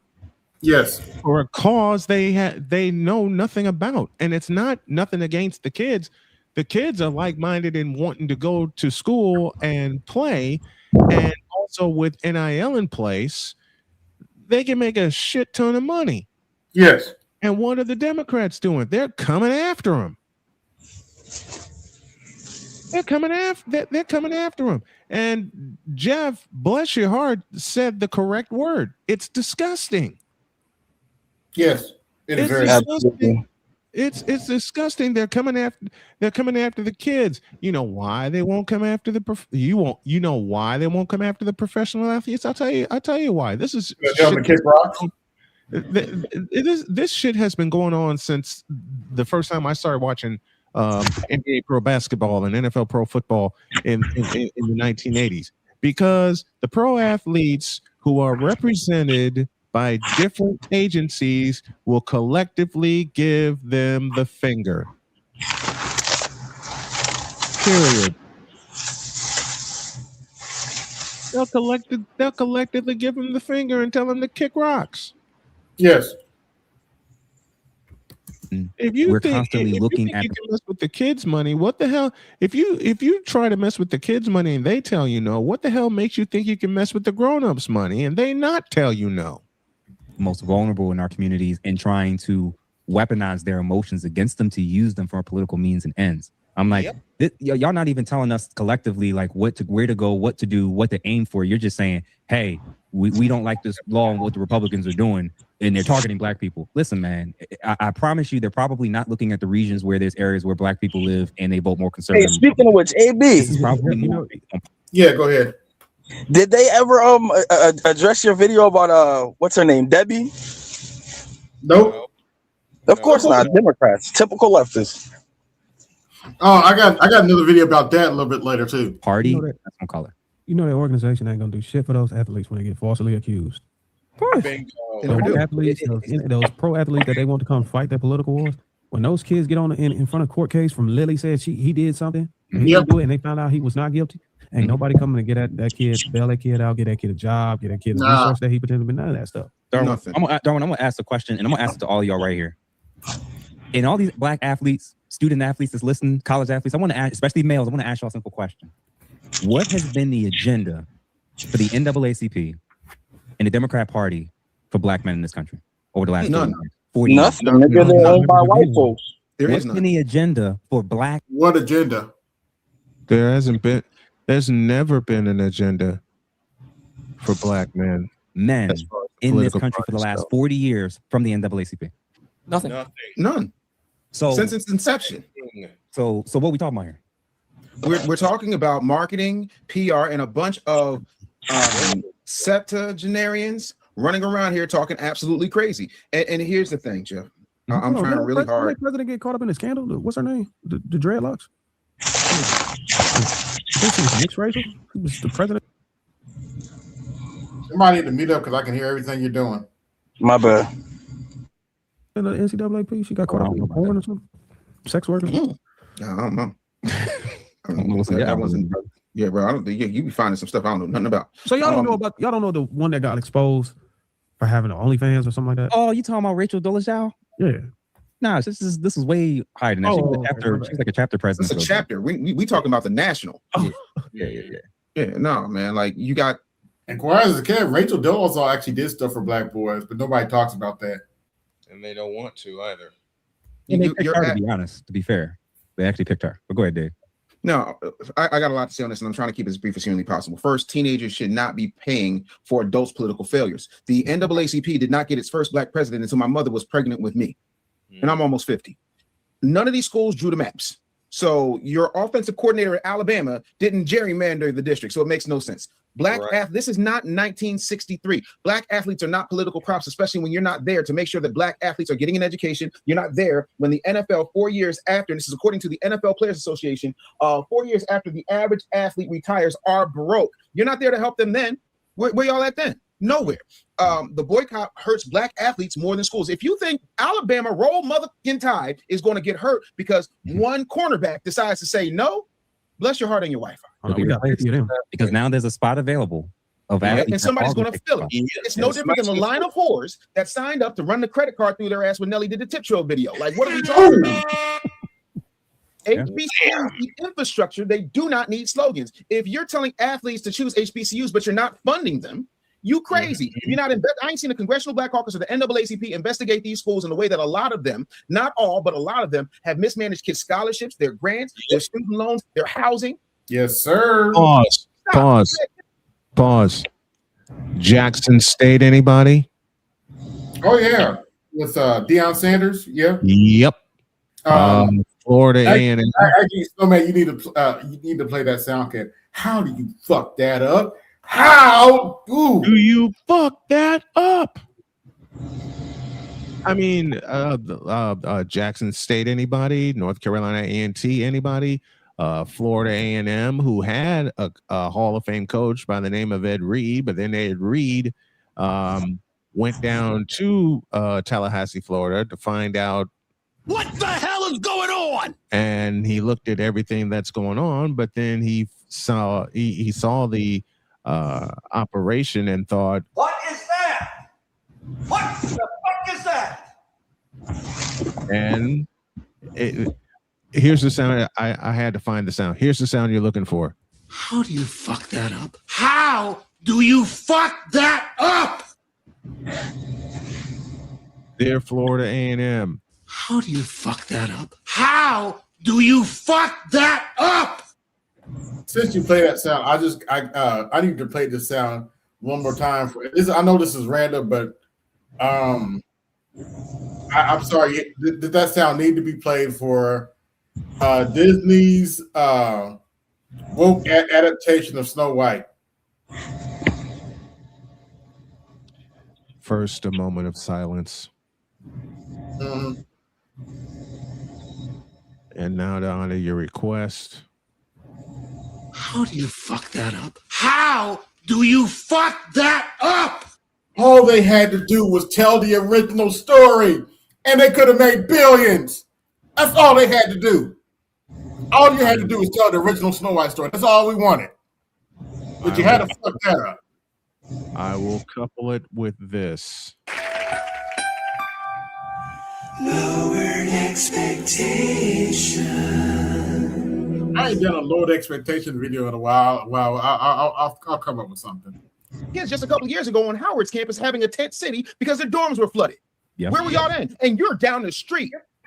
You're letting politicians completely off the hook. And let's keep it a buck. Can I ask y'all something? Respectfully. Name a hood in America you want to live in right now. Name one. I don't. Thank you. That's the point. So black districts don't automatically mean black power. Black districts mean that Democrats get a seat. Yep. On top of that, the athletes are going to catch the bad one. The NAACP will walk away with the headline and they'll all sit up there and talk about what they did along with the Congressional Black Caucus and D.L. Hughley and this one and that one and another. And guess what? When that boycott ends, you run that scoreboard up and the only people who lose are those children. Yes. Black workers are going to get hurt because guess what? That stadium worker, that hot dog guy, the maintenance person, they're all going to lose. And the schools have nothing to do with it. And you're literally giving the opponents an easy talking point because the same way I'm debunking this, everybody that you say is so damn bad is going to debunk it as well. And civil rights ain't got nothing to do with party loyalty. So let's talk about this for a minute. Let's talk about the schools. And I'm going to keep this real brief. Let's talk about the areas that we're talking about. Alabama, Florida, Georgia, Louisiana, Mississippi, South Carolina, Tennessee, and Texas. I ain't seen nobody tell Jerry Jones yet, hey, dog, why don't you run some money over this way for all these black athletes you're taking advantage of? Y'all heard that yet? Jerry Jones got so much money. I've seen Jerry. I can't see what I've seen Jerry Jones do, but I've seen Jerry Jones do some things that you've accused the president of doing. And I'll leave it there. So when you look at this, no one's telling anybody Auburn, Florida State, Georgia, FAMU. Come on, man. You got to be kidding me with this. So you want them to boycott it, but you're not telling them to do anything. And let's face it, if you can show me how the Congressional Black Caucus, who says that they want to take care of absolutely every marginalized person, not just the black people in their mission statement, has done something to help foundational black Americans, has done something to make the hood better. When I asked y'all point blank and y'all sat there silent, when I said, what hood do you want to live in? That tells you everything that we need to know about these folks. All they do is show up when it's something in it for them. They want to stay rich. They want to stay paid. And the real reason they're not going after the professionals is because the professionals have already bought them off. So let's get to the kids before they can get to the money and have any type of financial impact. And I'm just going to keep it there, man. They just started getting paid for their labor in $1 billion industry as college students. And now we're already telling them what four years of actually getting compensated for their worth and value. Where now you have not been making money doing this for a decade, and they're already telling you to go on strikes. Yes. Man, I figured it out, yo. I know what it is. It's not even. What is it? It ain't got shit to do with voting rights. And this is a hunch, but I love my hunches. Pause. So it ain't got shit to do with voter oppression. Listen, it ain't got shit to do with voter oppression and none of that. Now walk with me. I'm gonna connect the dots. Go ahead. We know that lately there was a report that went viral that our young black men, specifically athletes, all that included, or young men, period, are listening to the manosphere more. Right? Yeah. And they don't like that they're listening to the manosphere. They're becoming red pill and all the other shit. And the likelihood of those guys turning into Republicans or voting Republican is high. So what they're trying to do is they're trying to eliminate that. They're trying to get in the way of these athletes coming into the fold and picking up a political angle. Republican. And that is a competitor to the other side when it comes to voting. It's a hunch, but what did y'all think about that? I think it's a legitimate concern because I think it's a legitimate concern because I mean, look at what happened in 2024 with the manosphere election. That's what Scott Galloway called it. He called the results, Trump reaching out to mainly white podcasters on the white side, Joe Rogan, Theo Vaughn, and others, resulted in him winning a de facto re-election for a de facto second term. So the real concern in Black America is the 25% that broke for Trump in 2024. and where that will go in 2028 as Trump leaves, center stage, where things go from there. So will that percentage from 24 translate to 28? Will it get even bigger? Will it recede? We don't know that. So I think it is kind of smart thinking on the part of the NAACP and the aligned left to try to head some of that off. I think the problem is that it's too little, too late. I think that the manosphere, the black manosphere, has had as of 2026 a decade-long jump on them. Joshua Doss, DOSS, and he's a darling of the left out of Chicago. He has openly admitted that the manosphere has basically got one over on the left because we do a better job of creating community for men, especially black men. We do a better job of it than the left does. So I think they'll try it. I think they'll attempt that. And we've already talked about how we have reason to believe that many of these podcasters who just cropped up out of nowhere are getting funding from the left. We have reason to believe that. I think overall it's not going to really translate to much. I think that black men have I think the handwriting's on the wall. Yeah. Agree. I totally agree. Let's go to BGS's video.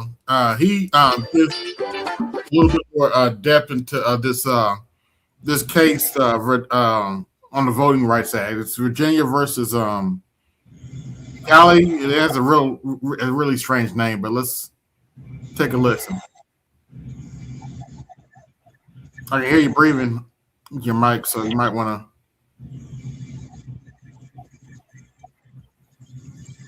What day was this from? Why the case was brought up and what the decision was. Okay, instead of all the hype that we've been getting, okay, because amongst the black media, all we got is hype. All we got is blame. Oh my God, Chicken Little's running around, the sky is falling. Okay, they're going to explain it. They're not getting rid of black districts. Okay, that's not the truth. This thing is now I don't have I don't have a Cash App.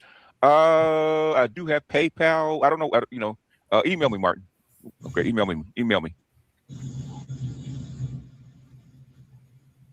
Good afternoon, everyone. Thanks so much for joining us today. I am Catherine Bennett, Director of the ALEC Process and Procedures Task Force. And today we are really excited to bring you a conversation with Jason Sneed, Executive Director of the Honest Elections Project and co-chair of the Process and Procedures Task Force, and Adam Kincaid, Executive Director of the American Redistricting Project. Gentlemen, thanks so much for joining me today.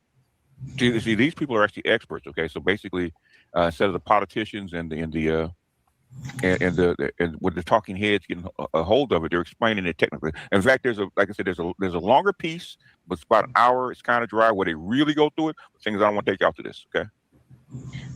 Adam, we're going to start with you. Before we dive too far into Louisiana versus Calais and the decision, can you set it up for us a little bit? Tell us about what this case was, what the questions were. Yeah, Louisiana versus Calais. And why it was significant. Sure. So Louisiana. And by the way, you can type this in the YouTube search bar. It comes directly up. It was in the midst of a lot of litigation after the 2021 redistricting. They enacted a map that was very similar to the map they'd used in the previous decade. It had 1 Democrat seat and 5 Republican districts. In other words, they weren't changing anything. Okay, for the most part, they weren't changing. I think there was head on the bed. But he's making it very clear that Louisiana. Yeah, Jody suffered an injury earlier, and I know she's taking her medicine and she's laying down. I'm going to make sure that that she's okay. I don't know if she's going to go to work tomorrow, so I'm going to head on to bed. All right, have a good one, Snowman. Hey, thanks for having me. Appreciate it, and thanks for airing the end of my stream. I appreciate you. Not a problem. Louisiana was not trying to change anything that hadn't already been there for the last decade or two. Okay. Mm-hmm. So that district the previous district had been pre-cleared by the Obama Justice Department. Here we go. And it already been pre-cleared by the Justice Department, right? Okay. Louisiana simply made the least changes, which means changing as little as possible in order to update the map with the new population numbers. Yes. But lo and behold, after they enacted that map, various liberal organizations brought lawsuits against the state of Louisiana, claiming that Louisiana was obligated to create 2 majority black districts in Louisiana. See, right there, okay? Right there. The white folks didn't start it this time, okay? The white folks didn't start it. They don't tell you that. The white folks didn't start Louisiana versus Calais. That part, I said, damn. I said, a lot of stuff doesn't make sense as far as gerrymandering, okay? And what they did was not trying to gerrymander. Okay, Louisiana wasn't gerrymandering. Basically all they were trying to do is keep the status quo. So, but things they don't tell you, they didn't tell you that in all the rhetoric. They said that the population was roughly a third African American, and therefore it should have 2 seats instead of just 1. I don't have a problem with that. Louisiana defended this. I don't have a problem with that. Okay, that I don't have a problem with. Okay, about you want 2 seats, and that's fine. Okay, but thing is, if you're going to give the rhetoric, tell the whole truth. BAPS arguing that there's no requirement that there be proportional representation, either by race or by political affiliation or anything else, and so they lost in the lower court. The plaintiffs brought it in front of a single judge in the Middle District of Louisiana, who was very, very liberal, ruled for the plaintiffs expectedly. And Louisiana's case kind of got caught up in the midst of the Alabama litigation that was also at the United States Supreme Court. So after Alabama lost, Louisiana went back down in front of the liberal judge in the Middle District, and she said, you must redraw these maps. The Fifth Circuit actually vacated that order, said, no, you don't. But that fall, which was the fall of 2023, Louisiana elected a Republican governor and a Republican supermajority in the legislature. And they came back for a special session in early 2024. And their first act was to enact an unconstitutional racial gerrymander. So Governor Landry said, and the Attorney General, Liz Murrill, said, this liberal judge is going to draw our districts. And so we need to do it ourselves. And we have to draw 2 majority black seats. So that's what Louisiana did, and they were Republicans drawing 2 majority black seats, okay, because they didn't want the liberals doing it. We're going to redraw our own, okay, and it's a Republican governor, a Republican supermajority in the Congress, okay, in state Congress, okay, and they decided if we're going to have 2 majority black seats, we're going to draw it ourselves. Oh, by the way, why is this kept?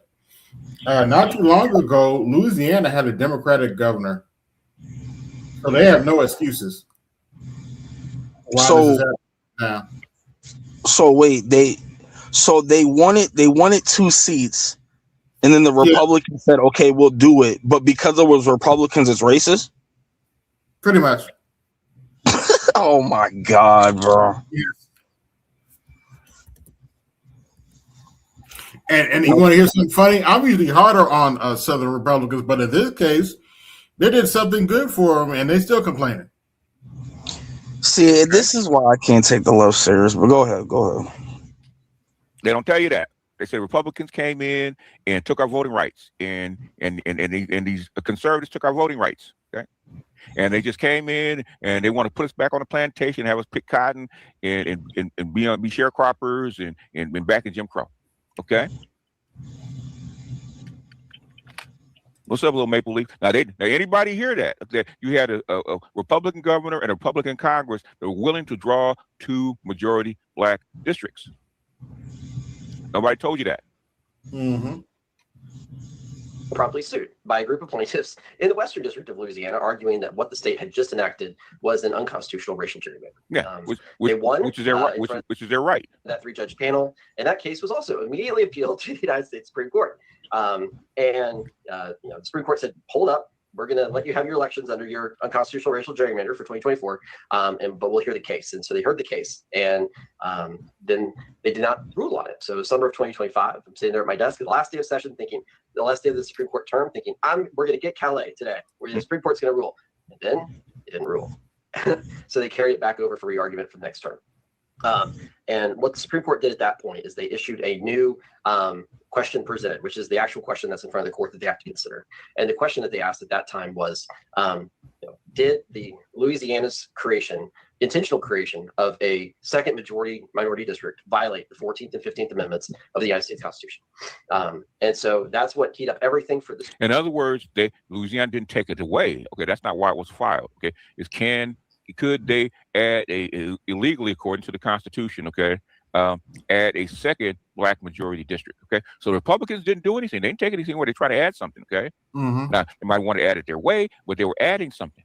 But did you hear any of that in the rhetoric from Roland Martin, anybody? Nope. Not at all. Any of that? Because I didn't. That's why I said something doesn't make sense, because they weren't referring back to the original case. That's why it didn't make sense. And like I said, it didn't just come up. This has been going on for like 5 years. And they act like all of a sudden, boom, it came out of nowhere. I said, why did this come out of nowhere? How come if it was really that critical, how come they didn't bring this up 2, 3, 4 years ago? And the reason is they don't want you to dig into the details. I said, we want our representation match our population in Louisiana. We've been complaining about this for years. Yeah, but okay, the thing is, you can complain about it. Okay, they try to give it to you, but you got to do it the right way. You got to do it the right way. And they did give it to you. Okay, but the thing is, it violated the 14th, 15th Amendment and the Voting Rights Act. Okay, the Voting Rights Act was not meant to do it this way, right? So I don't care about where you fall. I don't care about where you fall in this. Okay, I don't care about where you fall in this. The thing is, this has nothing to do with taking your vote away. Nope. This has nothing to do with taking your rights away. This is a gerrymandering how you district things. Okay, and you have to do it the right way. That's what your state legislature's for. The case was argued in October and was not decided until April 29th, I think is when we got the opinion. So it was a long lag time, but we got it. And the Supreme Court said, yeah, Louisiana did in fact violate the 14th and 15th Amendments. And they gave a lot of more rationales as to why, which I'm sure we can dig into later. But that's the long winding road of Calais and the Louisiana litigation just in the last 5 years. Thanks so much, Adam. I know that this is a case that a lot of people have been tracking for a long time. And as you said, it was a very winding road. Jason, I'm going to toss it to you for a minute. When we talk about processes and procedures as a task force here at ALEC and as a wider movement around the country and state legislatures all over the place, we talk about it in terms of making sure that the process serves as guardrails for government and making sure that we follow the law and follow, the Democratic and Republican ideals that the country was founded on. I know you work primarily in the election space, but with all of this redistricting discussion, it seems to have a very, very close tie to that same ideal. Can you talk to us a little bit about what you think the importance of is in the processes and procedures of redistricting? Sure. It's difficult at first blush to kind of take, party politics out of something like redistricting. It's just sort of part and parcel with the entire discussion. But there are first principles here. And of course, one of the most basic is that you have to comply with the Constitution. And in the Constitution, as a document, wait to see Mike V respond to this. Okay, most of that, I don't care. Don't hold your breath. How many there are? I don't care what the balance is. Okay, I don't care. What I'm saying is, okay, what does redistricting in this case have to do with Jim Crow? Nothing in here screams Jim Crow. And the thing is, if there are politicians going to actually get up there and scream about it and holler about it and demand that our athletes not go to SEC schools because of this, at least they should give us the whole story and not the cliff notes. Okay, not the short.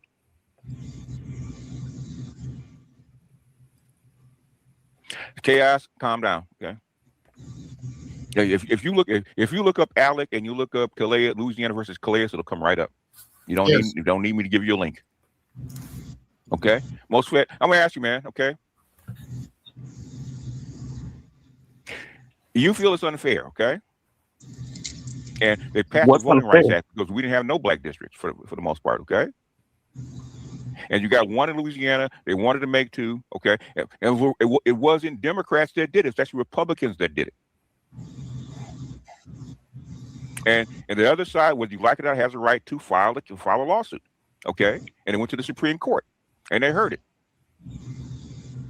Now, if black people want a second district, they got to do it the right way. White folks gave black folks their districts. The Boule class got greedy and tried to a power grad move, not the Empire Stroke. The thing is, they can still do it. You can still do it. You can still take it to the legislature, take it to court. You can still do it. Don't have to stop fighting. You have to do it the right way. It very strongly disfavors racial discrimination, right?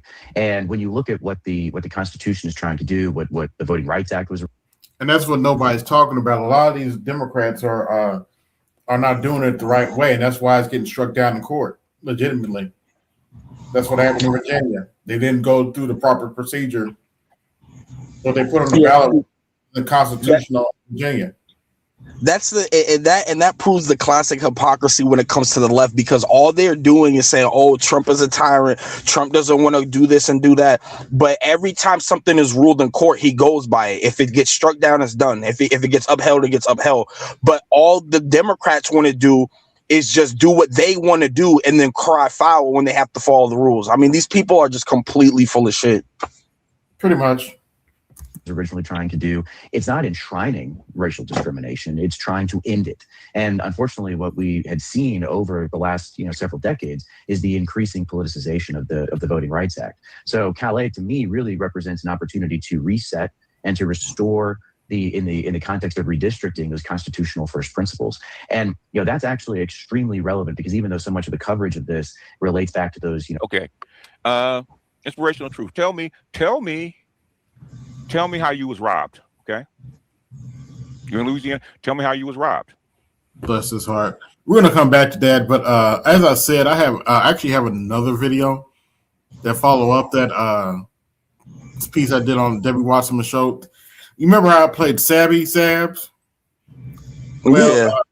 She actually interviewed the brother that's running against her.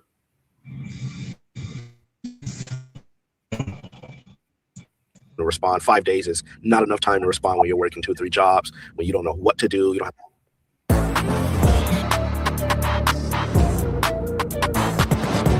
Welcome to Savvy Sabs Podcast. I'm your host, Sabrina Salvati. My special guest today is Elijah Manley. He is running for Congress for Florida's 20th Congressional District, which is getting a lot of attention at this point in time. Welcome, Elijah. Thank you so much for coming on. I am very glad to be here. So your race is getting a... Now, are you going to hold your breath for Mike V to interview this guy now that Debbie Wasserman's show?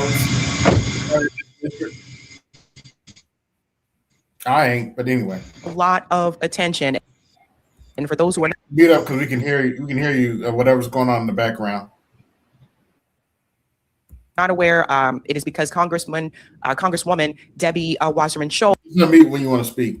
Has decided to run in the 20th district of Florida instead of her own district. We'll get into that a little bit more, but you tweeted something about your background. You said that in 2008, your family lost everything. And I want to dive into that a little bit to give people an understanding of who you are and why you decided to run. Yeah, so it was, I mean, I feel like it's 20 years ago now, but it went by really fast. It's almost been 20 years, actually. 2008 financial crisis. I was raised by mostly a single mother, several other siblings. And I just remember that knock at the door. I remember us getting evicted from our home. I know my mom at the time was working maybe 3 jobs. So we got to see her sometime at nighttime and sometime early in the morning before school. So we lost everything. We lost a home. And the first night we were sleeping in my mom's Thunderbird car, which if you know what the Thunderbird car is, it is extremely small. It's a very small car.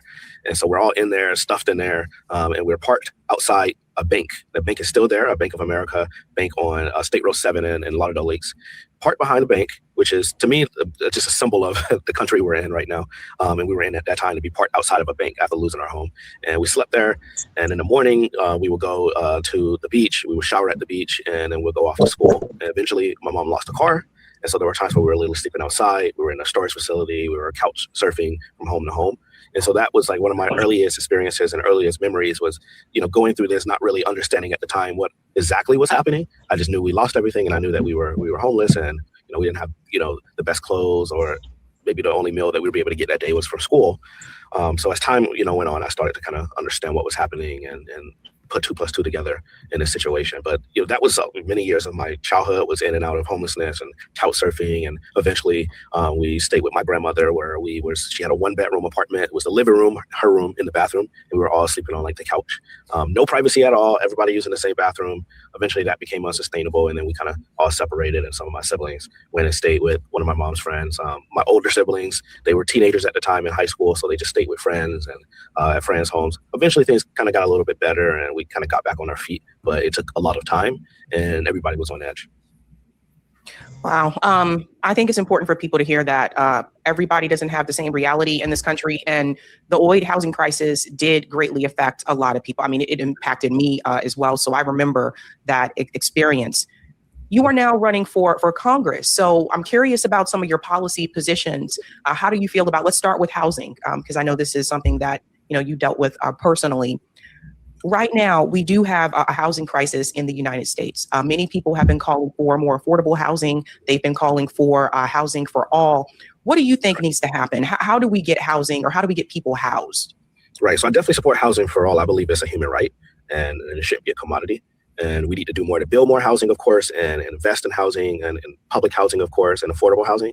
But I think there's also a big issue that I've taken on, and that is how do we prevent evictions in the first place?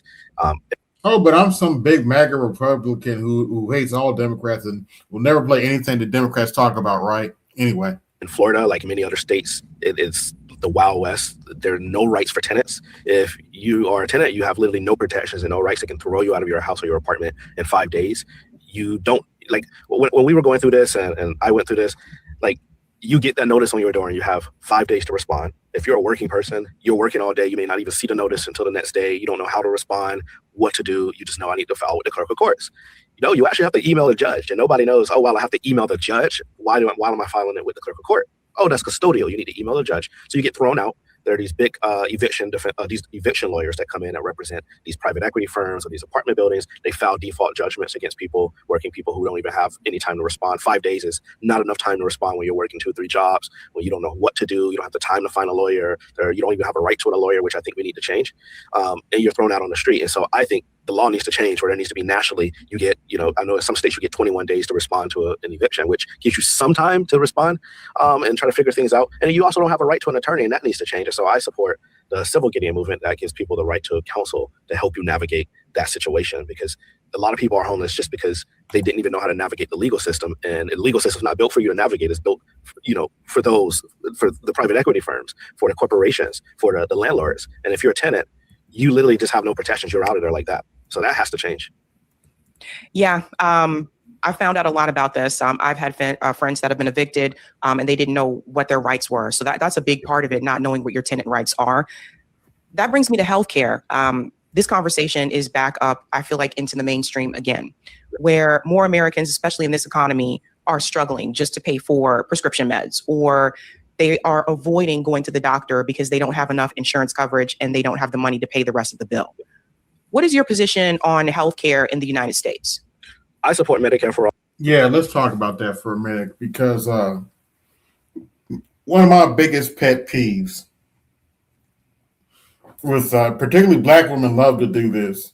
They want to nag you. You need to go to the doctor. You need to go to the doctor. Okay. If you're not going to pay that doctor bill, you need to be quiet. Because not everybody has the proper insurance to go to the doctor. If you're not going to help pay for that doctor bill, you don't need to be talking. You don't need to be hollering at nobody going to the doctor. Seriously. For all, I just think that is an embarrassment in this country that we don't have Medicare for all, or we're not guaranteeing healthcare to everybody. I know a lot of other countries do it.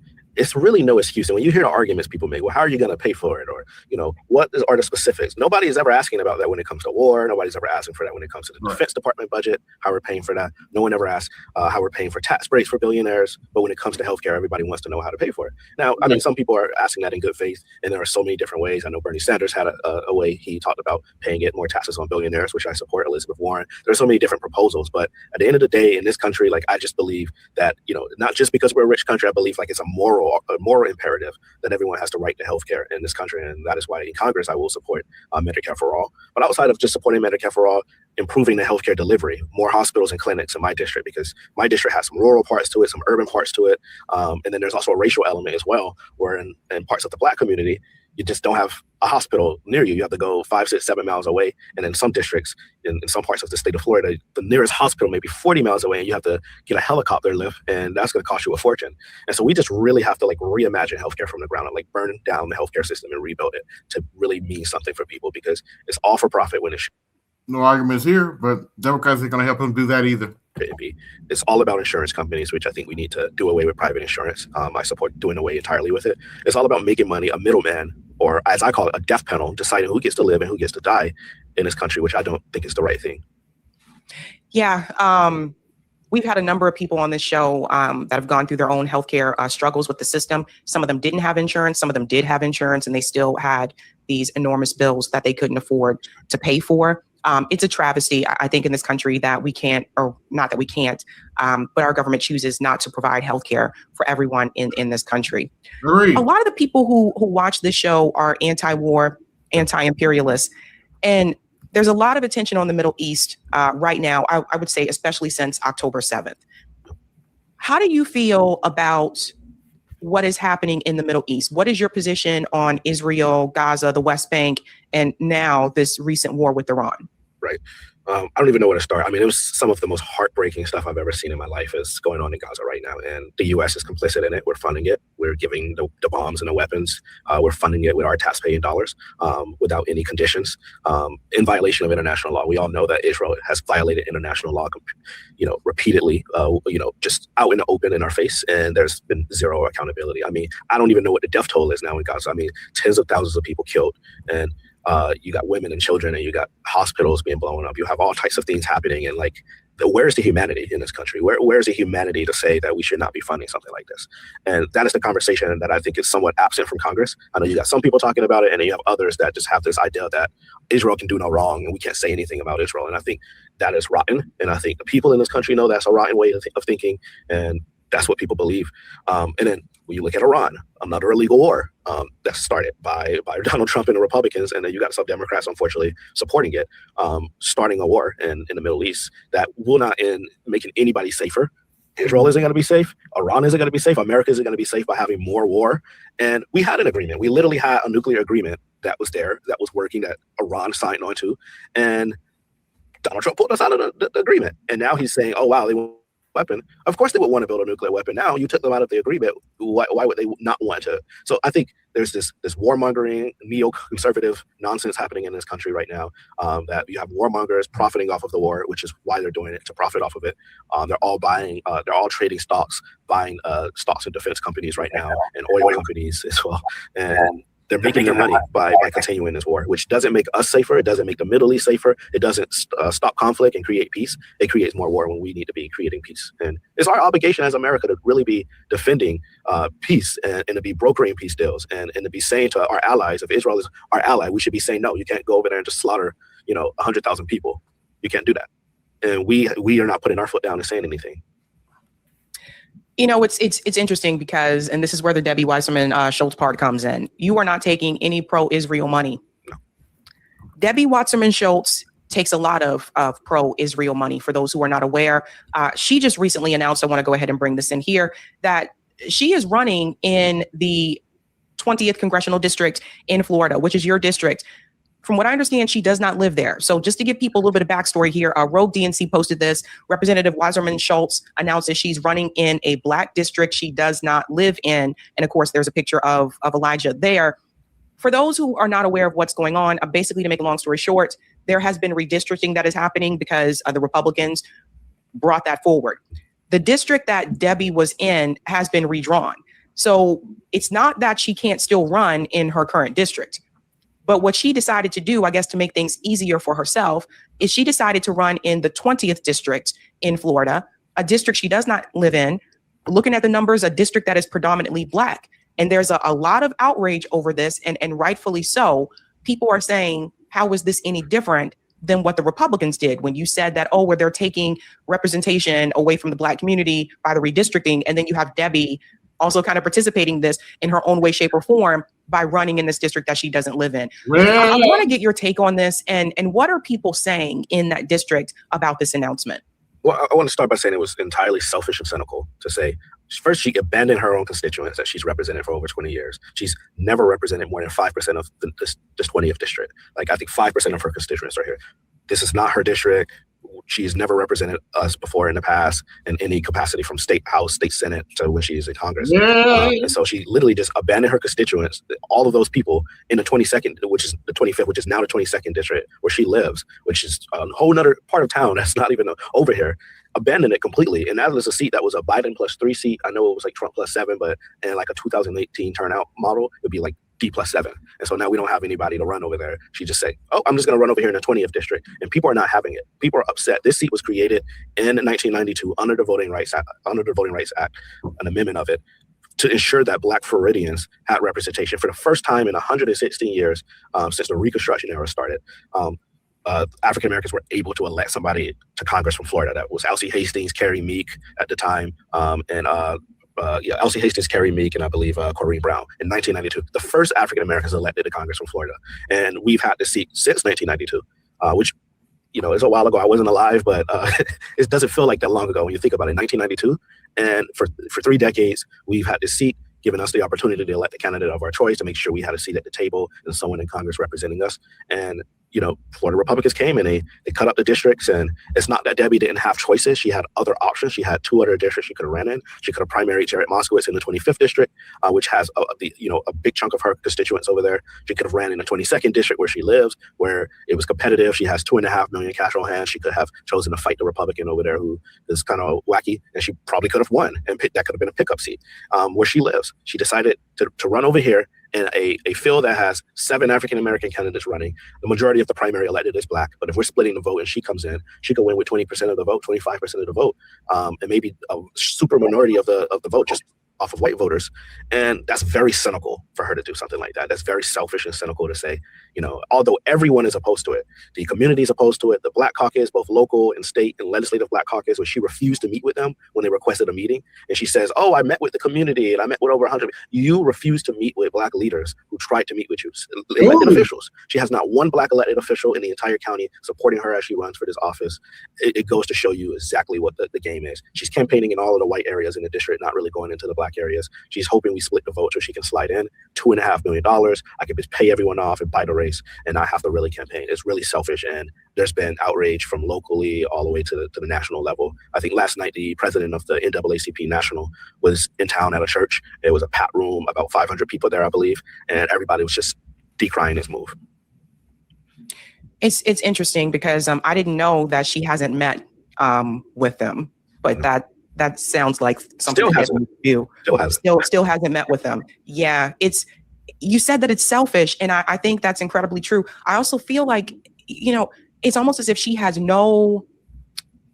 she doesn't seem to think there's anything wrong with what she's doing. And it's baffling to me. And I want to bring in this video because this reporter did question her about this. So props to him for going. And don't worry, Butthurt Blue will cry about me attacking a woman. Butthurt Blue will just cry about me attacking a woman, blah, blah, blah. Well, I'm about 2 hours, 30 minutes in. Well, let's continue with this video for now. Add that back to the stage. Then we might get out of here. If nobody else, likely that the Congressional Black Caucus, the numbers in the Congressional Black Caucus are going to be much smaller in the next Congress, regardless of what Democratic wins there are. So I'm curious if in the course of doing these deliberations about this, if you had conversations with Hakeem Jeffries, with members of the Congressional Black Caucus, and what they told you about the prospect of you going into a seat that has traditionally, for the last 3 decades, been held by an African-American. Yes, I have. I am very close with my CBC colleagues and obviously close with Leader Jeffries as a member of his leadership team. And we all know, and we're all outraged. This is a very sensitive time. This is a very difficult, outrageous time. The decision made by the Supreme Court in the Calais decision, it really was unacceptable. And when Democrats win the majority, we're going to pass legislation to ensure that we can have, we can prohibit mid-decade redistricting so that we can ensure that we have fair redistricting that people can count on and that people's voices are not intentionally silenced as Republicans have done here. But did anyone in the Congressional Black Caucus say to you not to run? No, none of them asked me not to run. So I want to get your take on this, Elijah. The Congressional Black Caucus, they've been tagged in a number of posts. People are asking them to speak up. This would include, of course, Jim Clyburn, Cory Booker, of course, Hakeem Jeffries, and many others. They have said absolutely nothing. I have my own belief as to why they're not saying anything about this. But how do you feel? She's saying that she spoke to Hakeem, and they seem to be fine with what she's doing. I think she's lying. I'm going to be honest. I think she's lying.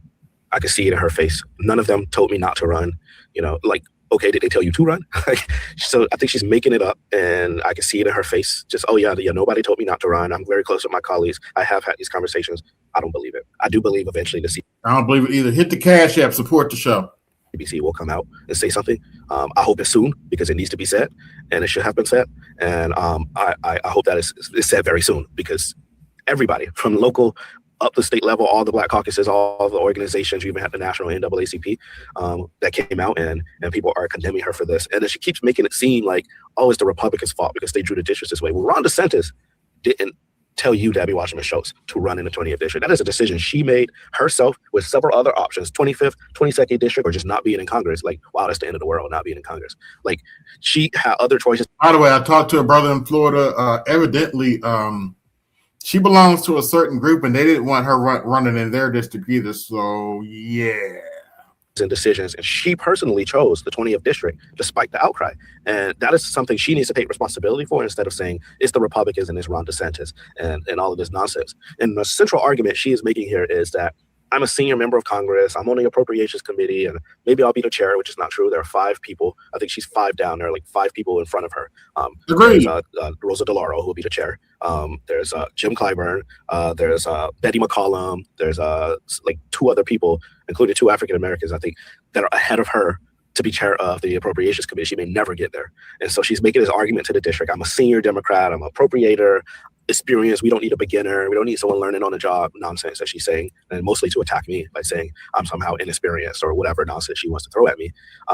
And that's her central argument, to say that she should take a black seat because I know what I'm doing. And it's almost sounding like, wow, like I have the money for those blacks. Like I could bring the money for those blacks to this district. And it's a racist argument, in my opinion.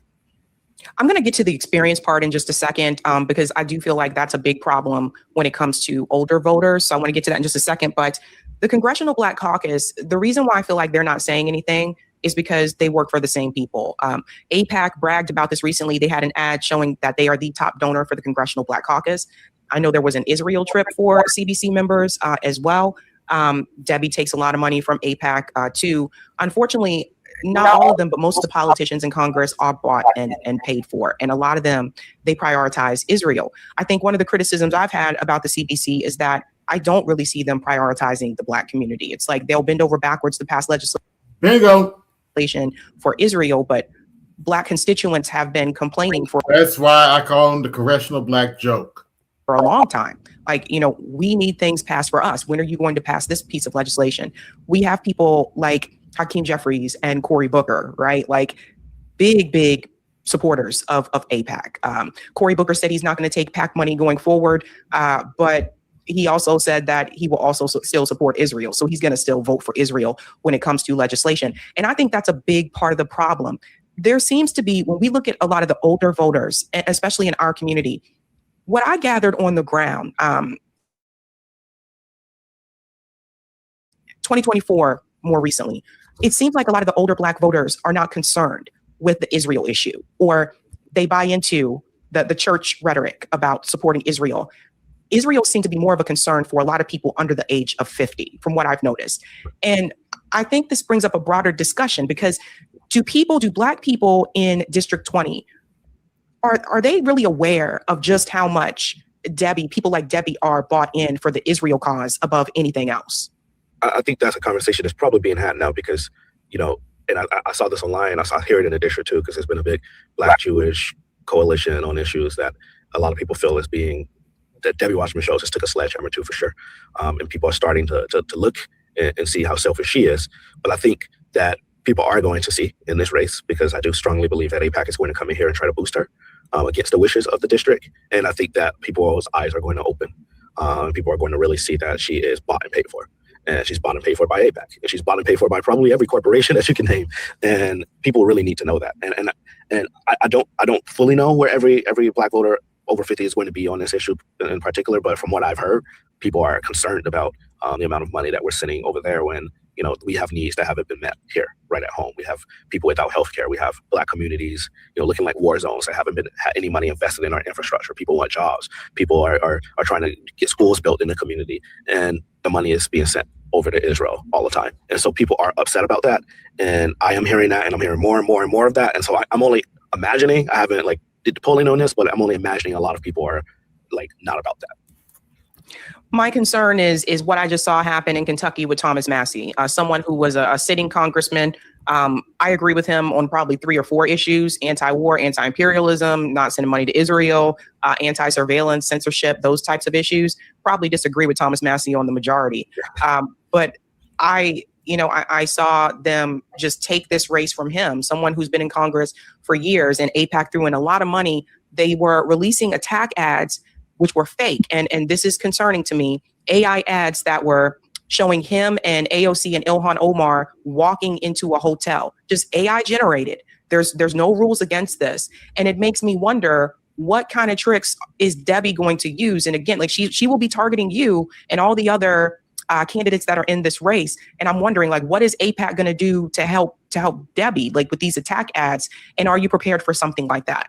Yeah, well, you know, it may happen, and when it happens, I'm going to keep telling my story, calling out her record of who she is, being one of the top stock trader, insider traders in Congress, being a payday lender puppet, being a corporate tool of the highest order for the establishment for year after year, for destroying the Democratic Party in 2016 when she led the DNC. Like, people need to hear her and they need to know exactly her record and who she is. And I don't know what tricks they have up their sleeve, but I've watched in other races what they're going to try to do. And this is why we got to get dark money out of politics. We got to ban, you know, having these super PACs coming in and buying elections, billionaires and corporations and special interests coming in here and just dropping money and bullying people and lying. And then it's just horrible to hear that they're using AI now, like fake. That you should not be using AI ads, fake ads of people and putting that on TV. That should be illegal. Yes, yeah, AI is getting good too. That's very scary. Like I never seen that before with a political race, and I said this is very dangerous and it's scary. And the weird part is that a lot of the older voters actually believed that ad. They didn't realize that was AI generated, and that's what's concerning to me. I do want to show you this poll because I think this is exaggerated, but the headline, if you just stop at the headline and you don't read the article, you can be deceived. So it says campaign poll shows Wasserman Schultz viewed favorably by Black voters, leading primary matchup. But if you have to actually read the article, and it's like buried like deep in here, that these are people over 50 and over the age of 50. And then it's not like they polled a lot of people. So they do tricks like this. And this is what I was talking about, right? So they're saying, well, she's favored the most among Black voters, but it's misleading. And it's a lie. how do you, yeah, go ahead. How do you fight back against something like that? Well, I know it's a lie because we did our own poll and she was not at nowhere near 52%, and the favorables were not that. And you can get really whatever you want out of a poll based on how you word the questions. And I remember getting her text message poll on my phone, and I sat there and I took it. And I looked at it, and the questions were like strange. I mean, these were like the strangest poll I ever seen in my life. Like, some people are saying that only a Black person can represent this district. But Debbie Wasserman Schultz has been a fighter for our community, and Barack Obama made her DNC chair and all of this stuff. Do you think that only a Black person should represent? It was like some weird question like that, where it's like, you're obviously leading people to say yes or no in that pay attention direction instead of asking people authentically what they believe, you know, neutrally, to get a real result of what people are thinking. Like, if somebody come to me and they tell me, like, you know, do you like chocolate chip cookies? I may say yes or no. But if they're like, well, chocolate chip cookies are great and wonderful, and anyone that doesn't like them are horrible, but do you like chocolate chip cookies? And it's like, maybe I'll say yes. Like, so that poll was nonsense. She didn't release anybody else's numbers. She asked a question, the same question I asked in my poll, you know, do you believe that a Black representative should represent this district?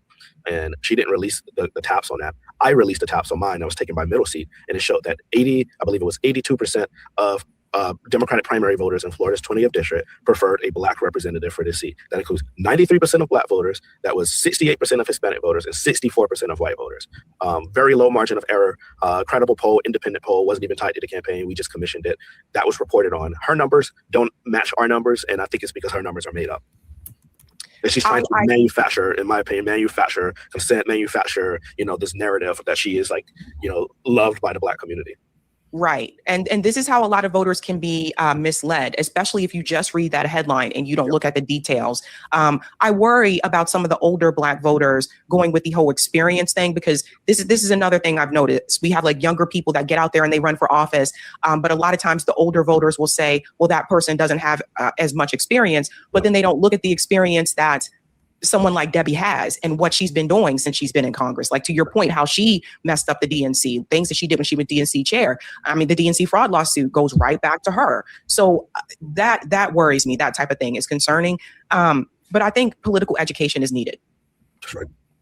People need to be educated. They need to know. And, you know, I have said, and I think the other candidates, and I imagine some people won't be.